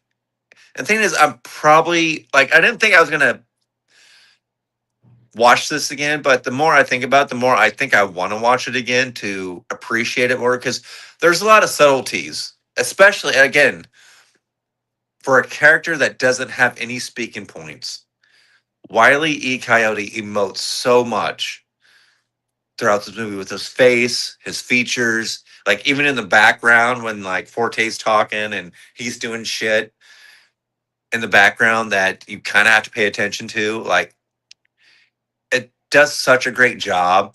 And I was thinking Cena is Cena in this movie. Like he's a bad guy, but he doesn't give me like I wasn't like overblown with Cena's performance. Like he was just Cena being bad. Right. Like him attempting his heel He has turn I mean, he again. had some funny. He had some funny moments, like the where he's like talking to Tweety Bird. He's like, "Oh, you tall something," and he's like squeezing her. I'm like, "Oh yeah." I mean, John Cena's funny. I like the fact that he had to pretend to be afraid of a giant rooster. Right. Oh, the thing that's another thing I loved. I love the fact that again, we have Looney Tune characters, but they're not playing like this is Looney Tunes, like the 90s cartoon. Like we're like, oh, here's Bugs Bunny. Oh, here's um Porky Pig. Here's Daffy Duck. I mean, it's just like everybody's their own character without having to sit there and explain themselves, if that makes sense. And I also appreciated the fact that they didn't try to make this a movie. I mean, it was called Wile E. Coyote, well, or Coyote versus Acme. I like the fact that they sparingly use Bugs and Daffy, Yes, yes. and Yep. you know they had their important scenes, but they're just like, we're not gonna overuse them. We're gonna Yeah, use same them when we need to same thing use with them. Taz. Taz showed up, he had his Yeah. part, and that was it. And then they kind of gave shine to other lesser known characters like the doctor who was married to Tweety Bird's Yes. grandmother. Which Like was a he kind of played spoof. a big role in the Uh, film. oh God, who was he a spoof of? God damn it. I My know who grandma's I my grandma's yeah gonna kill me. Don, Don Knotts. Yes, fuck. Oh my God, yes, Don Knotts. Thank you, Drew. But who was the goose lady that was in the that was at the trial? Oh shit. Because she had a What? line that made me and Betty like die. Because like John Cena was saying something and because they're going, why yes. Yeah. Yeah, pretty much just saying like she wanted to fuck him. Yeah, exactly. Um, but yeah, just this movie worked because they gave the human characters enough. But at the end of the day, this is a movie about Wile E. Coyote. This is a movie about the Looney Tunes, Yeah, and and the they didn't try to they didn't try to force Wile E. Coyote to be a good guy. It was one of those exactly. things of like he organically got there because he realized, wait, people actually care about me. Oof. Um, Will Forte had to get there. Like the scene at the end where Wile E. Coyote's getting ready to kill him and like eat him, and then Roadrunner puts up a sign saying, Why don't you come back? I miss you." And I'm like, "Oh well, man." no. There was a moment before that that got me. is where Forte is just like, have you seen, have you, were you witness to all the Acme products um, fail him? And it was like, beep, beep. It's like, so you were witness to all of his pain and misery. And Roner was like, beep, beep. And I was like, fuck. And that's where he goes, Jesus. and well, he's like, what the fuck? And then actually, let me back it up just a little bit more. Is Forte just like, do you consider Coyote your friend? Beep beep. And then you see Coyote go tear up. I was like, God damn it. I was like, that's Like, you it. got me, movie. Don't Yeah. capture my heart, Looney Tunes. Yeah. And there's like those little But just simple moments. I was like, yeah, why good did performances all around. they want to shelve this shit for 4 years? Makes no sense to me. Tax write-off. But again, I'm happy to see this movie's doing well. Yeah. I would love it if maybe more people saw it next week. I would be kind of bummed out, honestly, if it has a big drop off next week and it's kind of Right. considered a box office flop. I hope not, but more people, please go see this. This is a movie that it's not just for kids; it's for everybody. It's for Yeah. everybody that grew up on Looney Tunes. There's stuff for everybody. If I had any complaints, it's like minuscule.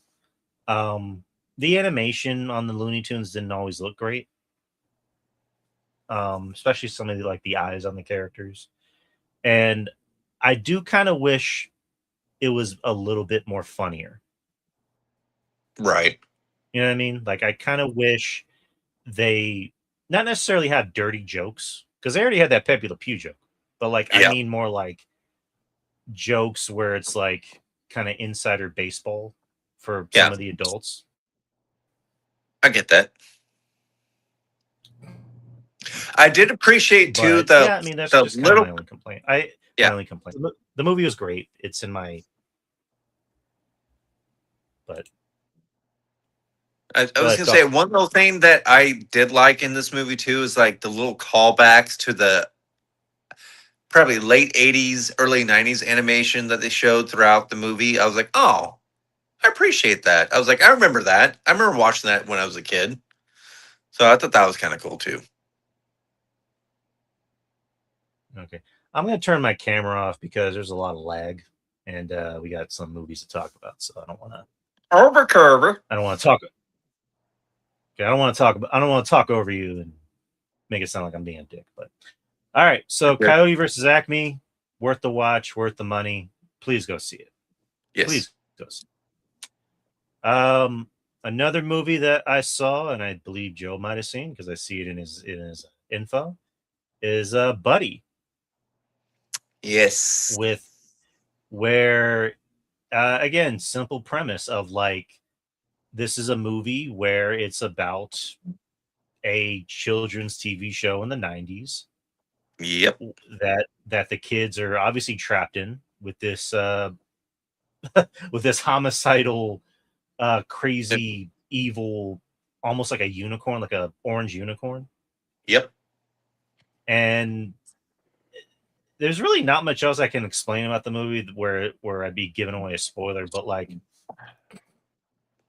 the first half I, of the movie I think is very genius because it kind of reminded me of WandaVision in a way where like those first few episodes where like they're trapped in like old TV shows and they would just give you like little nuggets of like what the fuck is going on.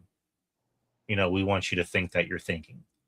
And yeah. like every episode would always end with like something fucked up happening. Like the first episode, was like some kid got, he didn't want to dance and he's like telling, buddy, I hate you, get away from me. And he's like, you're hurting me, like you're hurting me, you're hurting me. And like it it cuts to the mailbox just being like, Oh. like just little gags like that, because like the movie's actually very funny without trying to be like over the top funny. I mean, in some scenes it does get kind of weird, but like I was in a packed theater full of people at like 5 p.m. and I'm like, man, people really want to see this movie other than me. I miss the days where I can just watch these movies by myself. Right. But now everybody wants to see them, which I'm happy for, obviously. But like, a lot of people were laughing in the theater at some of the side Really? gags. Wow. Okay. Yeah, like just the mailbox going. I'm like, that shouldn't be funny because based on what's happening, but it's somehow funny, and just how Buddy is very passive aggressive, and he's very much of a narcissist. Where he's like, "How can you do this to me? How can you do this to me on my birthday? You should apologize." Like he's just doing little shit like that while he's abusing these kids and like putting them in harm's way. And he's also a fucking creep because like he's like grabbing the nurse's ass and licking her face. So it's like he's not just a killer. He's kind of a rapist when you look at it. And just like one gag that shouldn't have been funny, where like he kills this woman by bashing her head into this table, and then he sees the clock, and he just goes, and I'm like, why was that funny? I don't know why that was funny, but it was funny, and like also traumatizing at the same time. But go ahead. Well, we know who played the orange unicorn, right? Yeah, Keegan-Michael Key. Yeah, I guarantee that was an improv moment from him doing that. Oh no, he wasn't in the suit actually. He wasn't. Oh, okay. It was another actor, but that's also another thing of like the fact that it was really impressive that both the actor and also the voice actor were able to kind of be in sync with each other. Because I imagine the actor had to do the acting first in the suit, and then Keegan-Michael Key had to match his energy. And Keegan-Michael Key is he's a very talented actor. He's also a very talented voice actor. So like he was able to make it work, and that worked. And just the fact that he was able to have good comedic timing while still being very just like scary, disturbing, because like this movie's not very scary. It's very disturbing and like very unwatchable in some scenes, because like there are kid deaths. Like kids do die in this film. And some of it is very quick. Like actually most of the deaths are most of the kid deaths are very quick. Yeah, it's not really gory. It's just disturbing. Like with what the kid deaths are quick. The puppet deaths are very gory. Like when he rips the bunny's head off and it's like full of blood and guts. I'm like, Jesus Christ. Like how'd they make that work?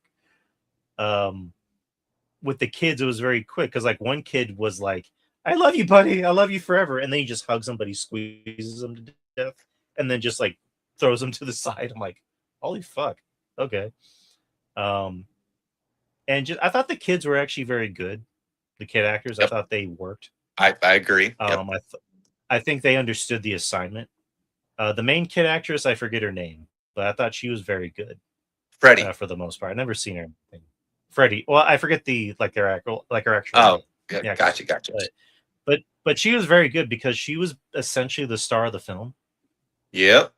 Where she had to do a lot of the heavy lifting, and it worked. And then it cuts to the real world with Christy Milioti. Which I'm gonna be honest, this is my pet peeve of the movie.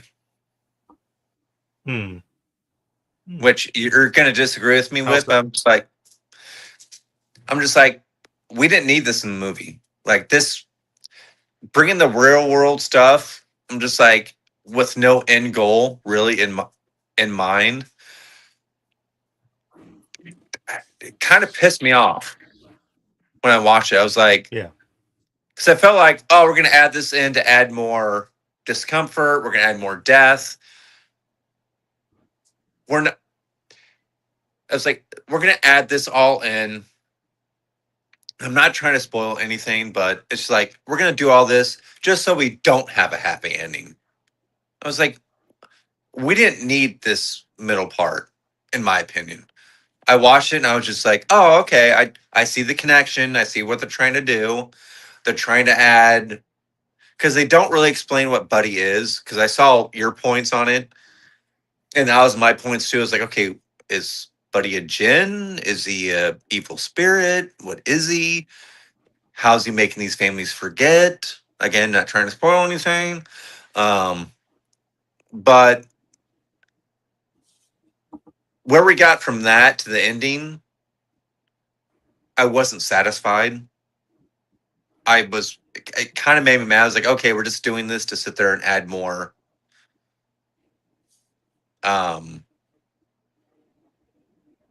what's the term I'm looking for? More like effects, more like shock and value with no value.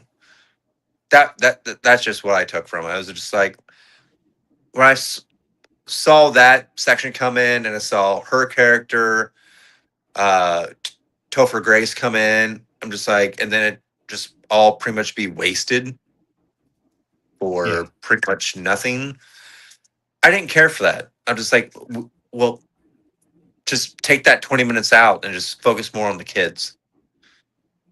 Like, that's just my point on it. Yeah. No, I can see where you're coming from, because I kind of felt that way a little bit too, where that whole sequence kind of felt like it was rushed, because I was more interested in the stuff with that was going on in Buddyland, Exactly. with the kids. Diamond City. Whereas when they went back to the adults, I'm like, okay, is it going to be a thing of like she's one of the grown up versions of the kids that escaped? Yes, I thought the same thing. Oh, And then they did something where she's like, huh, why do I feel like I used to have more kids? Looking back on it, that was at least unique. But I'm like, that kind of felt very shoehorned in, and it didn't yeah. really make sense. And they And just the didn't whole explain notion it. of like Buddy's able to warp time and like erase people from history like he's Thanos or something. I'm like, I don't know, that was kind of weird. And just like, I understand we like less is more when it comes to explaining motives, but like, give us something. Give us a Yep. little, like, going back to Obsession, where like we don't need to know everything. Give us a little bit, so that way we can be like, maybe it's about this, maybe it's about that. Whereas with this, it's like they didn't really give us anything. They just kind of went, Yeah. there you go. Like, here's Buddy. Buddy's evil because this. And Buddy can also pull people from the TV. He can somehow Exactly. possess people's television sets. And it's like, but how? Like, and I like Topher Grace. I thought Topher Grace was actually pretty funny in the film. Like, whenever the psychic comes in, he's like, oh, how'd you know my name? Because you're psychic. And, Topher Grace is Right. always funny and everything. And I like Chrissy Milani too. But in in some ways, the way you kind of describe it makes sense, where it's like she didn't really serve a purpose. Yeah. They just try to make a connection. I'm just like, okay, but for what it's worth, it seemed to get all wasted away anyways. Like It's like, yeah, they got, we had point one, point three, and so this was point two, and we're gonna try to connect them, which we didn't need. I was like, focus more on the kids, them trying to escape through the forest, Diamond City, all that jazz. Like, we didn't need, again, I like her as an actress. I like Topher Grace, but really, they weren't needed. It seemed like cannon fodder more than anything. right. Yeah, like you said, the movie should have just been with them trying to escape, and then it didn't need it. Also, I'm just gonna say this: it probably didn't need a happy ending. And granted, that ending wasn't really happy, quote I would have unquote. been It was more more just happy with like, the ending. I would say I would have been more happy with the ending if we didn't have the fucking second part. Because to me, true. it's like I didn't need that Okay, mother yeah, connection. I didn't need the whole real world aspect because it didn't make sense.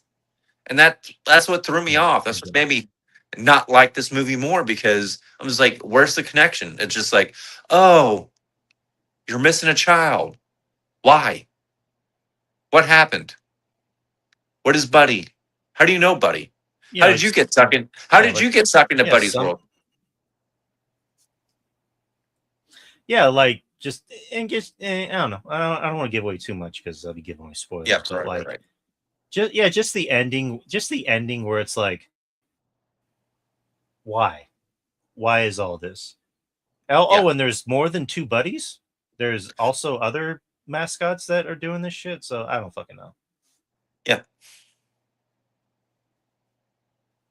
So again, I know it sounds like we're hating on the film. I think I might have liked it a little There's bit a more than yeah, you did. yeah, yeah.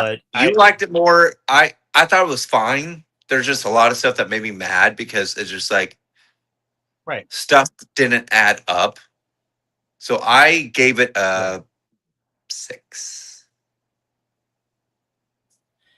I think I gave it like maybe a C or a C minus, where that rating is more just like take it or leave it. Where like it's not terrible. It's actually pretty No, fun for the most part. The good stuff works, but the stuff that doesn't work just doesn't work. Well, for me anyway.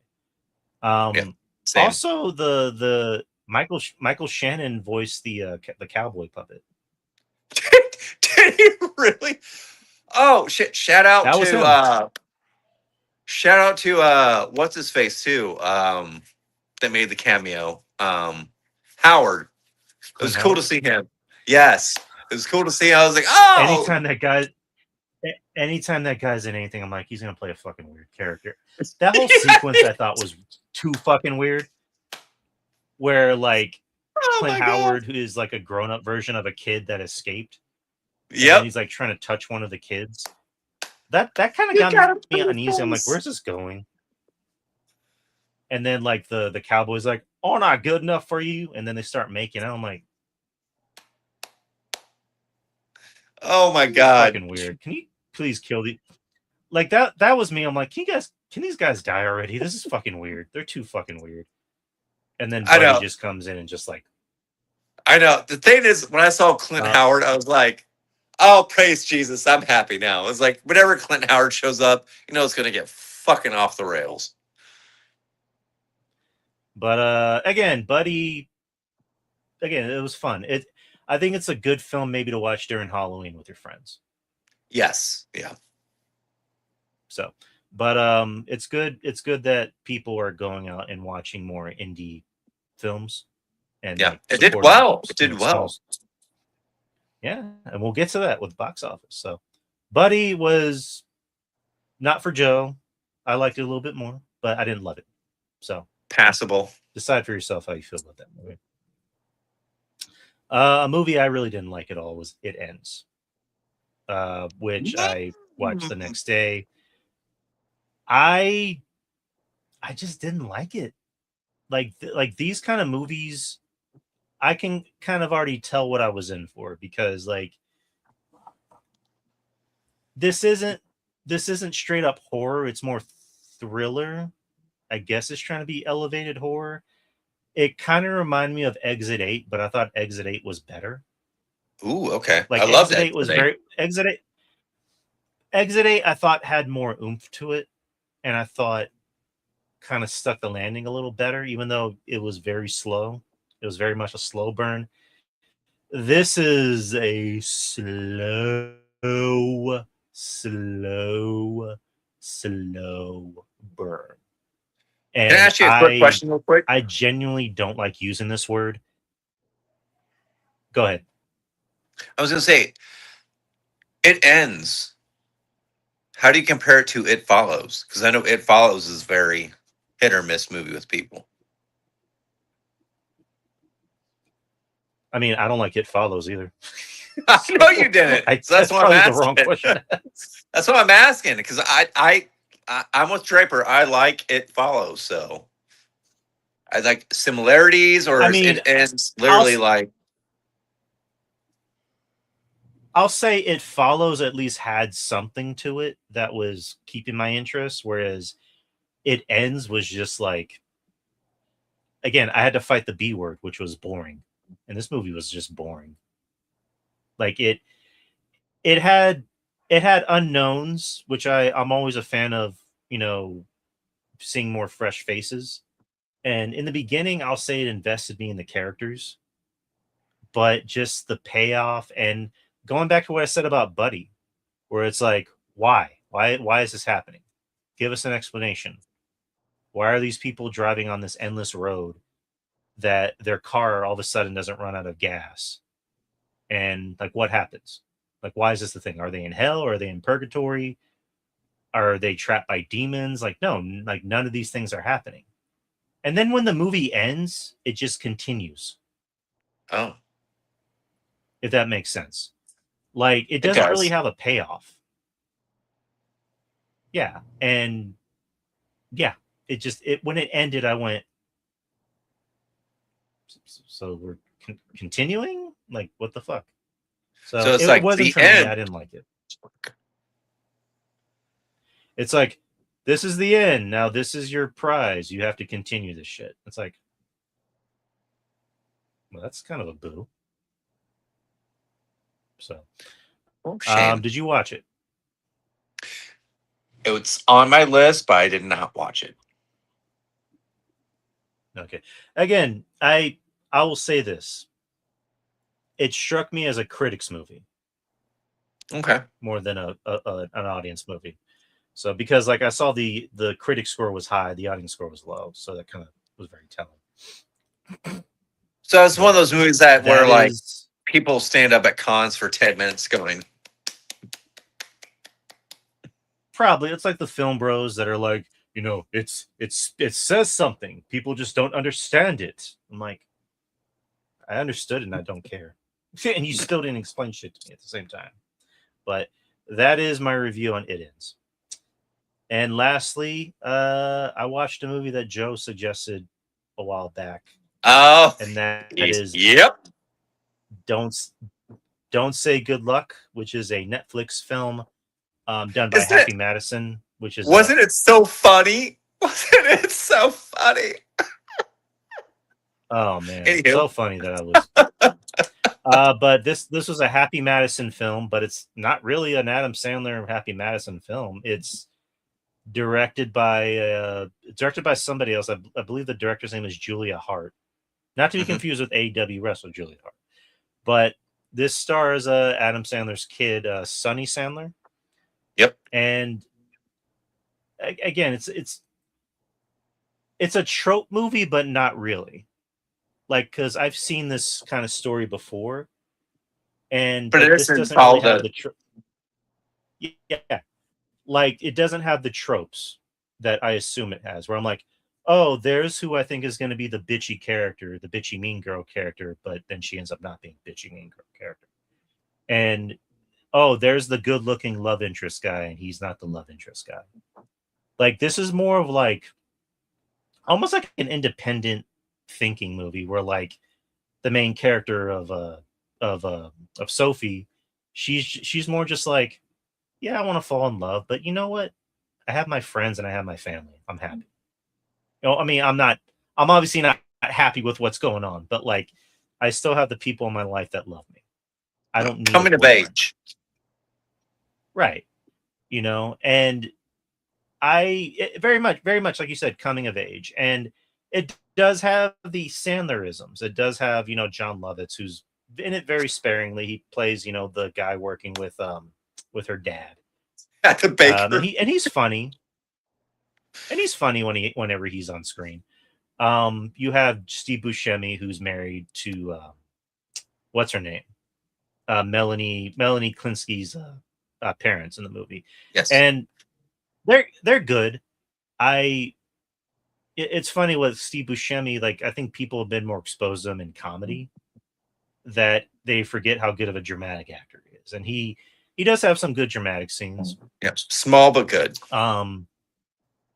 Melanie Klinsky, I think, is the standout because a Yep. lot of it is with her and Sonny Sandler, and this is pretty much Sonny Sandler's like first starring role in anything. So she, all eyes are on her. I thought she did good. I wouldn't say she did great because I did think some of the delivery on some lines could have been a little better, but maybe that's just me being picky. But I did think for somebody where this is her first starring role, she did a good job, and I wouldn't mind seeing more of her in other roles. Melanie Klinsky had to be the one that kind of like guided her to a lot of these really emotional scenes, and there's a lot of emotional scenes in this Heavy, movie. Like heavy. 10 to 15 minutes in, I'm already like, fuck you, Joe. Like, fuck you for making me watch this. Told Because you. I'm just like, Told you. Stephanie Beatriz, she plays the musical, she plays the director of the play, and she's great too. Like Yeah. she's had a really good career post Brooklyn Nine-Nine, where people only saw her as Rosa, and ever since then she's been in things where she's like been the opposite. I think she's done great, and she did great in this film too, where she's almost kind of like the second mother to Sophie. She's kind of helping her, she's believing her, like she's not a hard ass, she's not over the top, quirky for the sake of being quirky. Like she actually seems like she cares and she's a good person and she wants everyone to do well in the play. I'm trying to think of who else. I mean, that's pretty much it. Like as far as like performances goes, and Max Greenfield. I've never seen The Waitress. Backseat. Yeah, that was. But I think that was kind of his role. Yeah, that was kind of a small complaint I had, where I'm like, I kind of wish they gave him more to do. Like he had that one good scene in the car with Sophie, and I'm not gonna say it because I'm gonna start crying. But like he had that really good scene. And for the most part, he's kind of being, I wouldn't say grieving husband, because I don't want to make it sound like he was just limited. But he had some good background scenes where like he's standing up for his wife and he's arguing with the parents. And like I said, like tropey stuff where I thought it was going to be tropey and it wasn't. Like, because she didn't want Sophie, she didn't want anyone other than her best friend to know what was going on in her life. And whenever people found out, I thought it was going to be a thing of like, oh, they're going to use it against her. Instead, it was more just like, hey, why don't you tell us what was going on? Right. Like, we which I thought was different. Like, we're here for you. Yeah, even like the love interest, Jack Champion, he was like, hey, I lost a parent. I'm here for you if you want to talk. And I like the fact that they didn't make him like this animated asshole character. Like he was kind of a man whore. Like he was, kissing, making out with the other girl, right? Girl. But then they kind of left that alone, where Sophie's like, I don't need you. Like, let's just do the play and that's it. Right. And then going back to like the blonde girl, who I thought was kind of going to be the mean bitchy girl. And she's really just a theater kid that because I've been in theater class, so I kind of know the ins and outs and like who's who. And she's basically every theater kid I've met, where like she's not necessarily a bitch. She just wants the role that she wants. Right. And like towards the end, where like Sophie leaves and she kind of gives the role to her, and then she comes back. I thought it was going to be a thing where she takes over. She's like, I stalled. Oh, I like playing this character anyway. And then they hug. I'm like, oh, that's kind of nice. Yeah, I'm glad you watched it, man. Like it to me, it was a refresher because we don't normally watch these type of movies, right? And to me, it was just like I was like, oh, it's a movie produced by Adam Sandler, has his daughter in it. Like we're gonna get shenanigans, and it wasn't that. And if this is her kind of gateway into movies, is like if we can get a Sandler that's not full blown corny, oh Chalamet, and we can get like a serious actress. Like, can you imagine like how well she can do in her career? And this is her starting point. Like, I don't sit there and like preach like Nepo baby, because I think she kind of earned her role in this. Oh, yeah. Like this wasn't like a Sandler type of role. Like this is, you're gonna go out there, you're gonna sing, you're gonna do theater shit, which I appreciated because again, I'm a theater kid.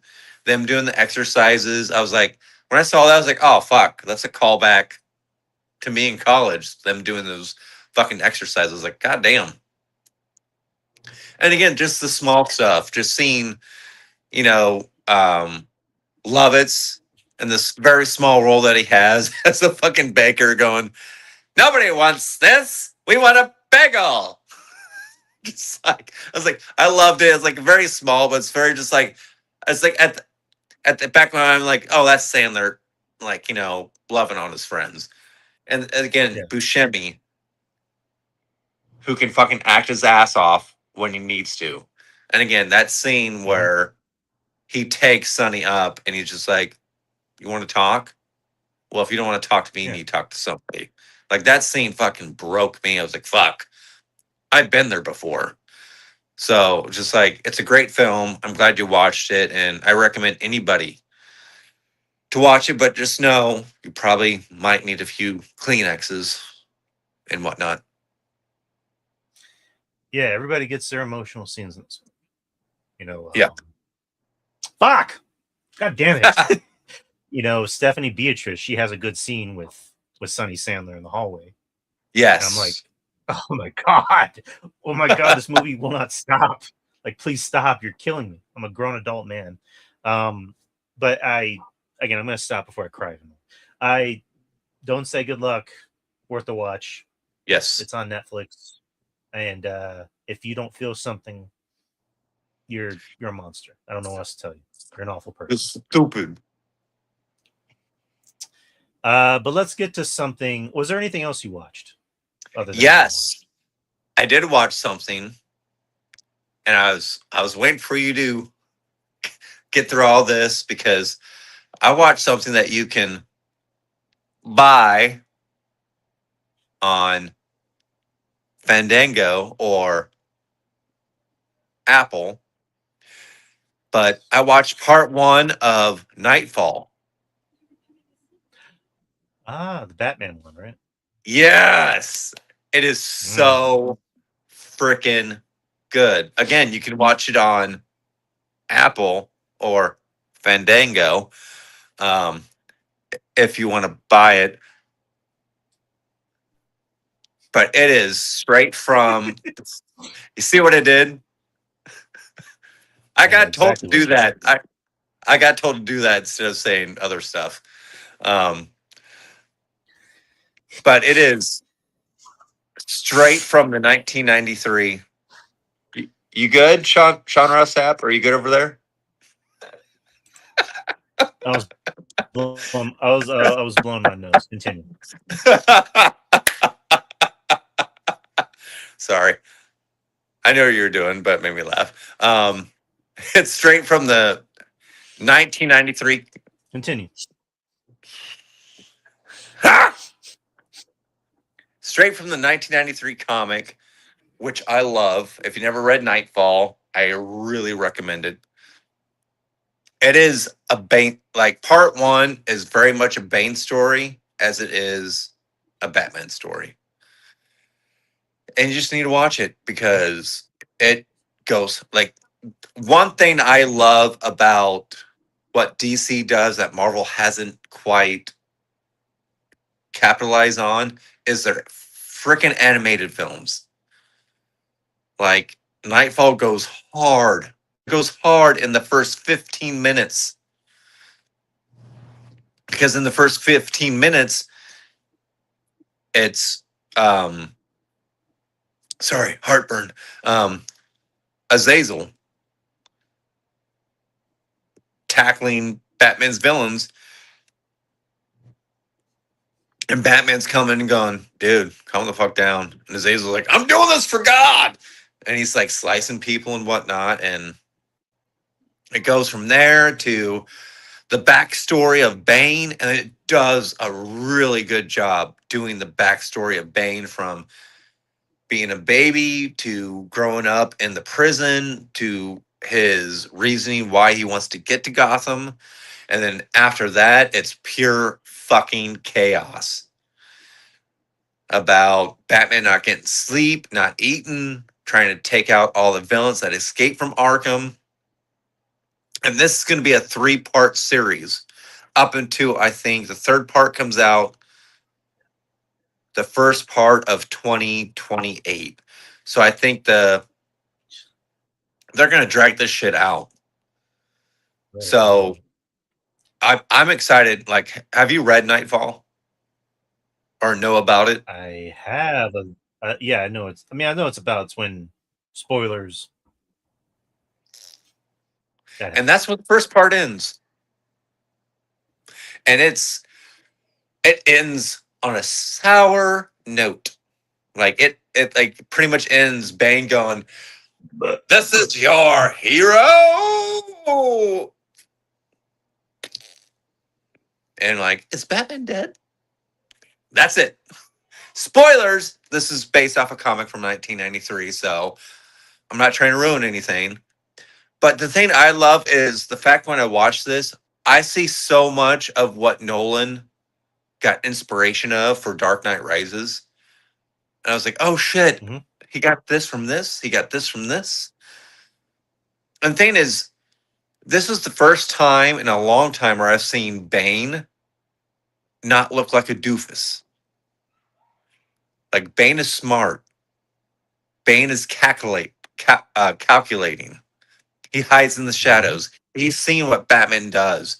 He's saying like, oh, this, and this. I'm going to do this. The thing that shocks me is the fact all these DC villains are willing to kill a kid, as in Robin. Robin gets his fucking body messed up in this with Bane. Like I'm saying, like these guys are killing a kid or trying to kill a kid. God damn, You're really selling. You're really selling this to me. I want to fucking watch it. dude, you need to fucking watch this. Again, it's part one. It's an hour and a half. Goes by fucking quick. Like it starts out like literally like Arkham blows up, and Batman has his missions now is like I gotta get all these villains back in prison. Mad Hatter, Freeze, um, uh, shit, the guy that cuts himself, Zaz, he's in it for a bit. But this mainly focuses on Bane. And thing is, they do not hold back on the fucking how big Bane gets. Like when Bane injects himself, like he gets fucking huge. Huge. Like Hulk huge. Like straight from the fucking comics. Like they do not hold back. Again, you're seeing limbs ripped off. You've seen Bane put his thumb through guys' fucking eyes. It is Oh, violent. And this is where I would say, Marvel, Feige, are you listening? Give me fucking Blade. Like, do this in animated form. DC's been doing it for years. Go back to their Constantine cartoons. Shit, what's the one with Jack the Ripper? Gotham by Gaslight. Yes. I always forget that title. Gotham by Gaslight. So fucking good. DC has been doing this for years and has been excelling. And Nightfall's no different. Drew, go watch it. Go watch it now. You'll thank me later. It is so good. And it leaves you because there's a point very beginning of the film where Ramirez is sitting there and talking to Gordon saying, Batman's losing it. Like, we don't need him anymore. And Gordon's just like, there's gonna be a day where you say that we don't have him, and you're gonna regret fucking saying that because this city is fucked if we don't have him. So, 10 out of 10. Nightfall. Again, you can watch it on Apple. You can buy it on Fandango or however your needs are meet. But go watch it. It's so good. I think. I think I might order it on Prime. Good job. Yeah, yeah. I might pay money to watch it on Prime. Thank.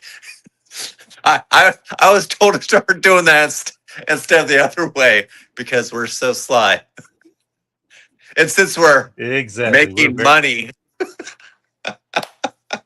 I was Yeah, like, just like, are you, just like. Yeah, go ahead. no, I was I was told, like, do you guys want to make money? Do you think you guys should be saying some stuff? Like, what? Saying where we're buying stuff? Yeah, just like when I watched It Ends in a movie theater.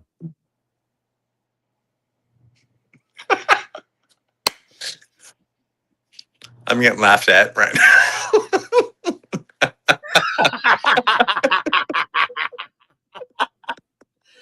All right, so is that it? Is that all you've been watching? Yes.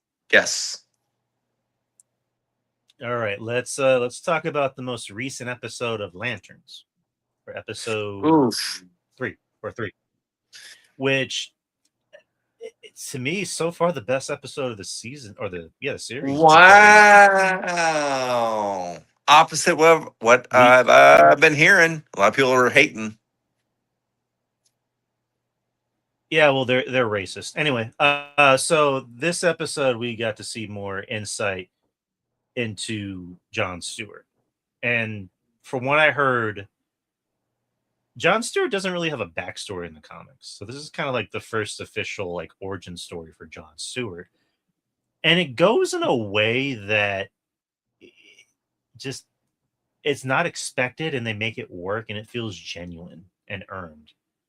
So because we were kind of under that oh fuck, Lullavies. Okay, I need to stop paying attention to Lullavies. It goes in a way that you kind of assume it's gonna be that way of like the dad went crazy and then the mom left him. Instead, it's more of a thing of like the mom actually is the one who suggested, hey, we should probably train him and instill that fear in him. You know, he might end up hating us and it might not work, but you know, he's gonna be a better person for it. And you know, at the age of 5, they instilled that fear in him. Or like, you know, this is probably the best time to tell you, we think we're going to train you to be Green Lantern in the future. And you know, the reason why we've been treating you different from your brothers and making you go to different schools is that we want you to be a different person. We want you to be a better person. We don't want you to just be a regular kid. And that's where, going back to the first episode where the dad shot an Jesus Christ, shot an apple off his head. Where you're like, what the fuck Are is you that? afraid? You real Or that's where it came from, was that they wanted him to be fearless. And the mom, Right. that was the mom's idea of shoot the apple off his head.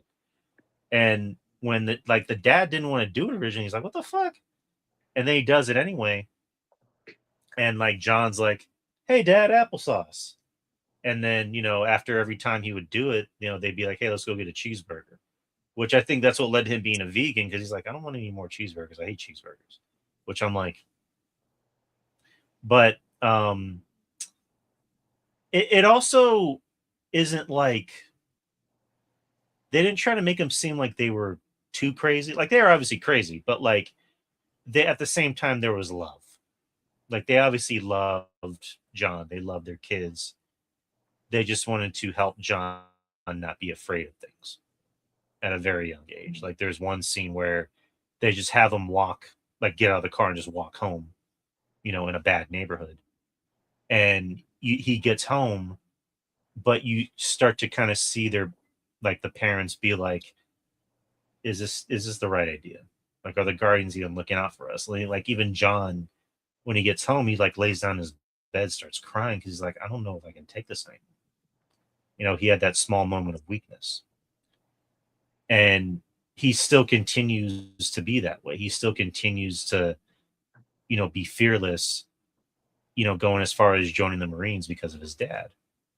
And it goes into him being hired to take out like a famous like a very famous, like well-known mercenary. And he spends 9 months in like this one little part of the forest where like he just survives off of bugs and like berries. And he somehow manages to stay fit the whole time. He's like doing push-ups and shit. And I'm like, yeah, that uniform's gonna be rank. Like you gotta throw that shit away when you get home. And then the day that he finally has a chance to take out the guy, that's when Hal Jordan comes in and just swoops in, like destroys everything and takes him. and drops him off at Hal Jordan. Guantanamo Bay. So, yeah, fucking Hal Jordan. And Hal Jordan didn't really have jurisdiction being there, even from the Guardians, because like Laura Linney, who plays the Guardian, was like, Hal didn't have jurisdiction to be there. Matter of fact, we've been trying to get him out of this job for a very long time because he's very anti, Lantern. That's why we haven't found any human Green Lanterns because of this. Most of our lanterns have been alien. John Stewart ends up kind of being the perfect Green Lantern because he follows orders and he knows the job. Right. He's not arrogant. He's not arrogant like Hal. Like he's not arrogant and brash like Hal is. And so the actress who played John's mom, I thought she was great. I had no idea. I don't know who she is, but I thought she was great because she, again, they didn't try to play her like she was evil and mean spirited and would beat the shit out of John if he acted out.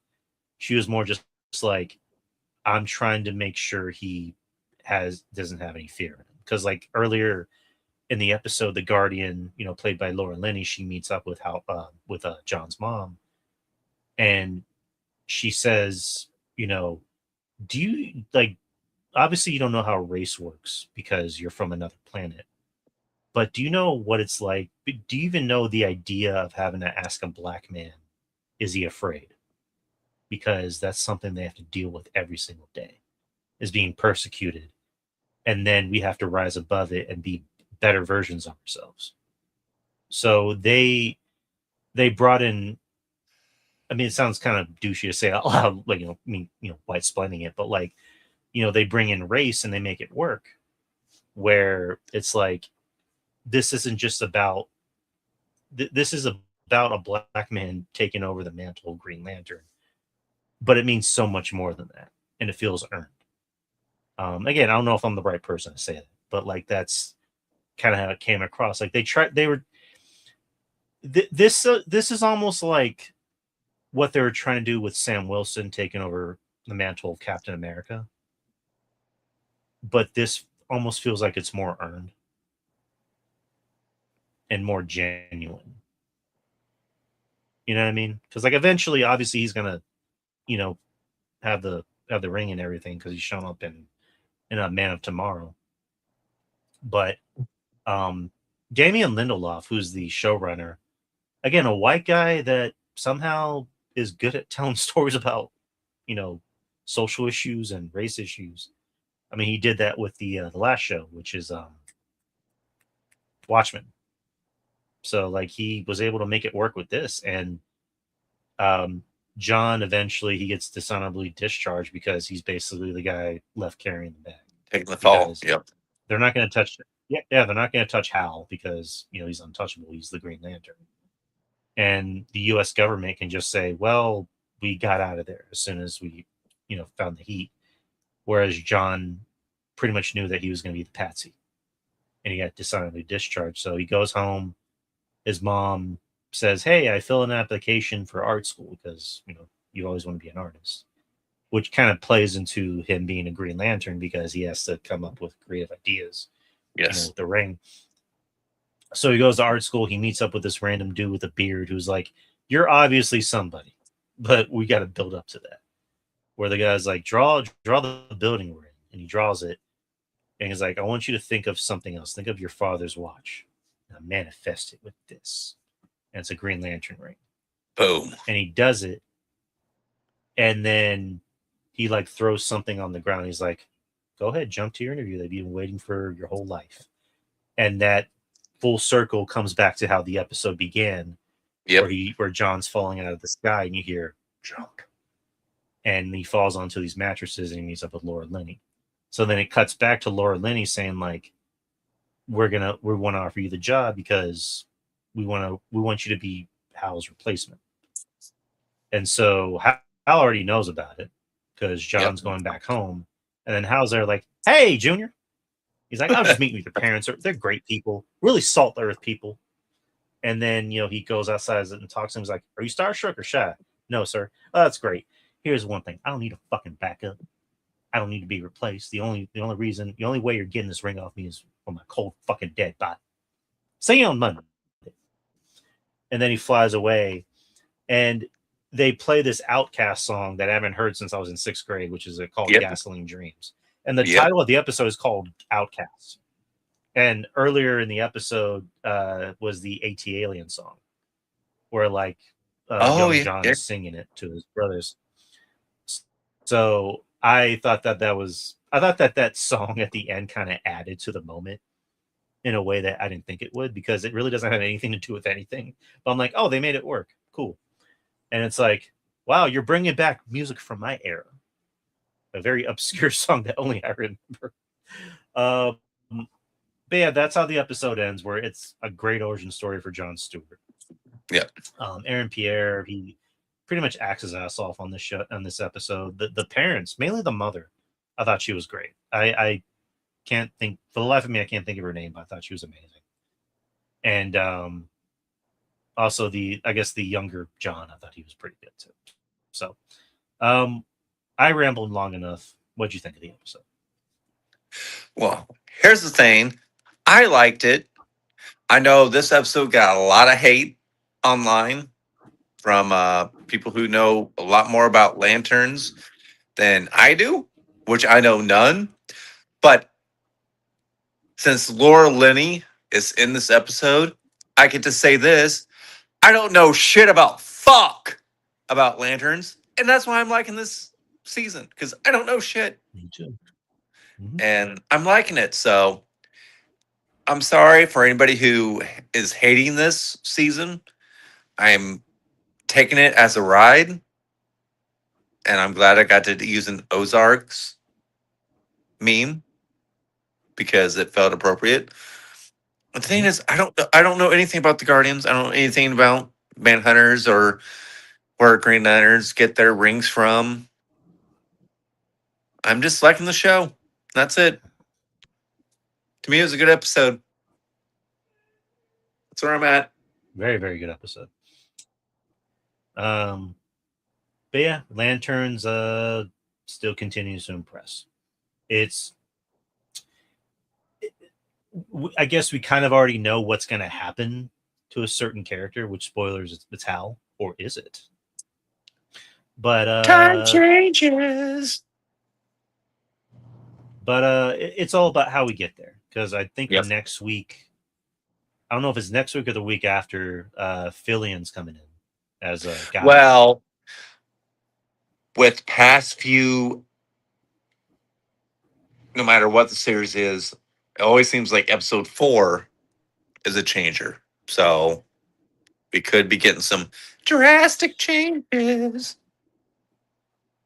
Because yeah, next week you're gonna get to see that conversation continue with Sinestro and Hal, where last week when Hal was asking about Manhunters, Sinestro was like, "Well, they're the second biggest threat to you." It's like, "Well, what's the first?" Yep. And then you find out it's John, because he's saying like, if you really want John out of the way, you know what you got to do. You got to kill him.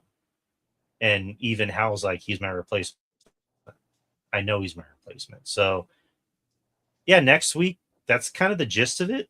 But the rest of the episode, it's like, here's this, here's this, here's this, here's this. Here's a cow for some reason. I'm like, what? What's a cow doing there? Like, what the fuck? But again, Lanterns, it's keeping us guessing. And I like that. Yes. I don't want to be spoon fed everything. I want to get there and then be happy with the outcome. So I agree. loving Lanterns. Let's end it off with box office, like we usually do. The top 10. Oh Top my. 10. Number 10, Tony. He's great. I Not need that to see it. You need to. It's awesome. It's amazing. I heard. Tony, weekend 2.22 million. Domestic 11.5 million. International 1.74 worldwide. 12.80. Don't really have a drop on the budget. It's currently playing in 1,907 theaters. So an indie movie, an indie movie to the T. It was originally supposed to have 37 theaters, or it was originally supposed to be in 37 theaters, but then it got expanded to over 1,900 theaters. So very cool. Indie movies are doing pretty well. Let's see, and then so Tony doing good business. Number 9, Mutiny. The Jason Statham boat film. That's all you need to know. What else? Weekend 2.75 million, domestic 13.23, international being 3.26, worldwide 16.49. On a $40 million budget, it had a 64.3% weekend drop. Yeah, so it's gonna flop. Yeah, pretty much. Okay, so number 8, Paw Patrol: The Dynamo. Still making money. Yeah, 4.875 million. Domestic being 43.31 million. International 69.91 million. Worldwide 109.48 million. Budget is 39.5. So this is a hit. It's done well. It's done good. Yeah, it's not doing too rough. Oh. Weekend drop 46.8 million. It's currently playing in 3,110 theaters. So we know who the audience for this is. It's kids. Number 7, another dinosaur movie, The End of Oak Street. Weekend being 4.95. Yeah, 4.95 million. Domestic 46.3 million. International 59 million. Worldwide 105.3 million. It's already surpassed its budget, but barely. So it's going to be considered a financial flop. Again, people really love this film. I'm the only one that's like, wasn't for me, but I was meh. But I've yet to see it. You might like it more than me. You never know. And then, yeah. So that's it. Number 6, our good friend Buddy. Oh, he's in the top 10, man. 5.36 million. Worldwide, well, worldwide is the same because it just came out. Not showing what the budget is.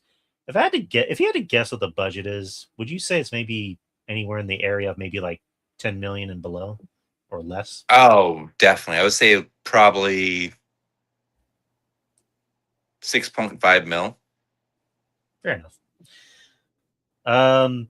Playing currently in 1,258 theaters. This is actually currently the highest grossing film in roadside attractions and Saban films. Nice. Yeah, Saban. Yeah, Saban.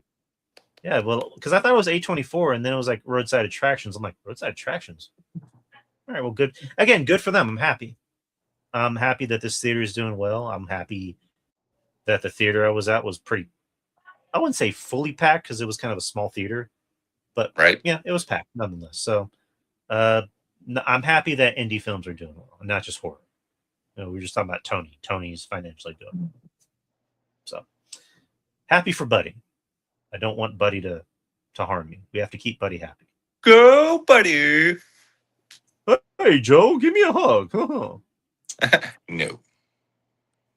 Well, you're dead.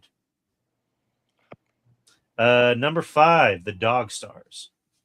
Oof. 8 million opening weekend. Domestic being the same. International 11.3. Worldwide 19.3. Budget 110 million. So flop. This is already a flop. Floppity flop flop. And they put this in IMAX, which was weird. And I heard it's not that great. Like as soon as they were finished, like theaters were like, "Hey, Odyssey, come back." You know what I mean? Yeah, I know you're looking at Stephanie Vicor. I'm looking at her too. No, I'm looking at Kathy Kelly. Okay, but Sorry. yeah, it didn't do well at all, and it's already considered a huge flop. Number 4, Insidious, Out of the Further. Ooh, always making money.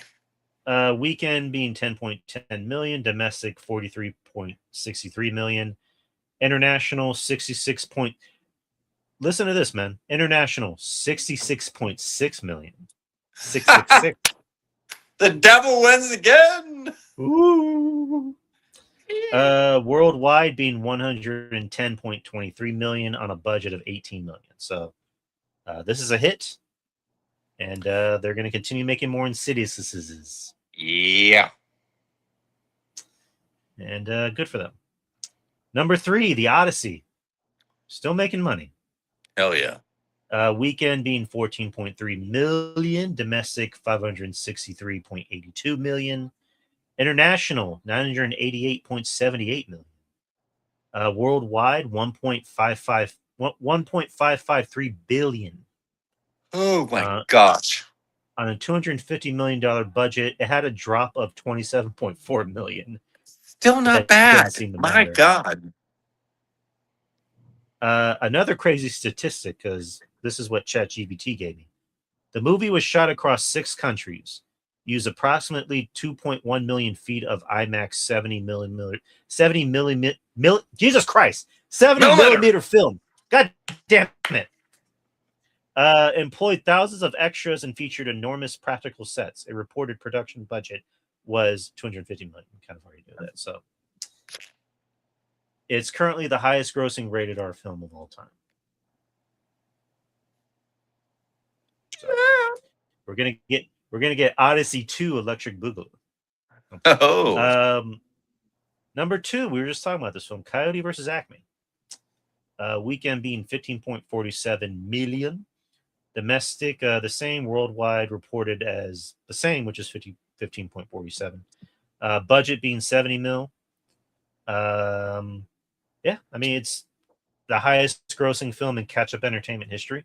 So hopefully, it's like, hopefully it does well. I kind of want it to be a box office hit. Same. And lastly, Spider-Man, Brand New Day. That guy. 22.2 million weekend domestic. Wow. 891.51 million, which I think is like the biggest domestic like gross ever. It's somehow it has like these drops of like 50 million then 40 million, but it's still breaking records. International being 1.441 billion. Worldwide 2.333 billion. It's already surpassed the Titanic. Actually, no, it surpassed Avatar 2 as the 3rd highest grossing film of all time. So fuck you, Titanic. Fuck you and your ass. Fuck you. Fuck you and fuck Avatar. I just want to get that out. I'm sorry. Production budget 225 mil. Wow. This is the 5th week in a row since it's premiered as being number 1. Go, Spidey, go! And then weekend drop 43.1%. But again, it's still breaking records. People want to see Spidey. And they also have IMAX showing, so that's going to do them a pretty penny. Here's kind of, and it says like, okay, so ChatGPT has these like random facts. It says, what makes this insane? Brand New Day is now one of the biggest films in movie history. It also surpassed Avengers Endgame domestically and is sitting roughly at 89.15 mil in North America, with only Star Wars The Force Awakens ahead of it domestically. So it's coming after Star Wars. Wow. Punisher's like, let me tell you something, Star Wars. Coming after you, motherfucker. That's insane. Spidey sells. Spidey sells. Spidey he's moolah. He makes moolah. Yes. And they also had another interesting fact about the box office. It said biggest winners and losers of the week. Biggest winners, you can already guess, is Spider-Man. Yeah. Best hold is The Odyssey. It's a 27.4 before weekend drop in its seventh weekend. It's been on the top 3 for 7 weekends. Jesus. Best budget to gross ratio, Insidious. Yeah, because it had an $18 million budget. So it's, I mean, Blumhouse always does that. They always have low budgets. So that's how they stay ahead of the game. Surprise Stories, Coyote versus Acme, a movie that was never going to exist. And now it's number 2 in opening weekend. So good for them. Best and most impressive original, Buddy. 5.36 million for only 1,1258 theaters. For something that's an original horror comedy without being an IP. So good for them. Biggest disaster, The Dog Stars. Ooh. Yeah. Biggest second weekend collapse was Mutiny. Because I think it was in the top 5, and then it dropped all the way to like 8 or 9, I think. And most profitable family movie position, Paw Patrol. So the puppies, No those surprise. puppies make money. And they also have box office facts, which is kind of just regurgitating what I said already. Right. Yeah, that is the box office. And Spidey's here to stay. He's going to be here for a while. So Hell yeah. All right. We're done, people. That's everything. Thank you to everybody that's watching on the YouTube. Make sure you subscribe. Make sure you hit that like button. And also comment how you feel about this episode. Yeesh. And it helps with the algorithm, people. Also, if you're watching on Facebook and if you're watching on the Twitter. So just let us know what you think. We'll be back next Monday. Same time, same channel. Look for this. Look for The Experience, which is every Wednesday at 8 p.m. I know this Wednesday we're going to be talking about the weekend that was pro wrestling, whether it be the AAA show, the NXT show. I'm gonna watch the AEW show. I'm gonna watch All In, even though I heard good things about All In. I heard everyone liked All In. Good luck. So even though it's gonna be a long show, I'm gonna watch it because I'm a wrestling fan. I'm a wrestling podcaster. That's the best way to put it. So, and then new episodes of Friendly Neighborhood Marks. Me and RJ did one recently, so check that out. And pretty soon the basketball season is coming up, so new episodes of Metal Draft Hoops. But other than that, Twitter, Facebook, Instagram, TikTok. That's where you can find a lot of the reels. So enough about me. Joe, why don't you take us home? You can find me at Moose Breath on Twitter or TikTok. But yeah, give the love to Drew. He does all the work. He makes us look pretty and adds all the ins and outs and all the good stuff. But please hit the like, hit the comments, hit the subscribe. Do what you got to do. Leave us comments. We love comments and whatevs. But anywho, thank you all for tuning in. Love you. Bye. We'll be back. We'll be back to a YouTube near you. Laters.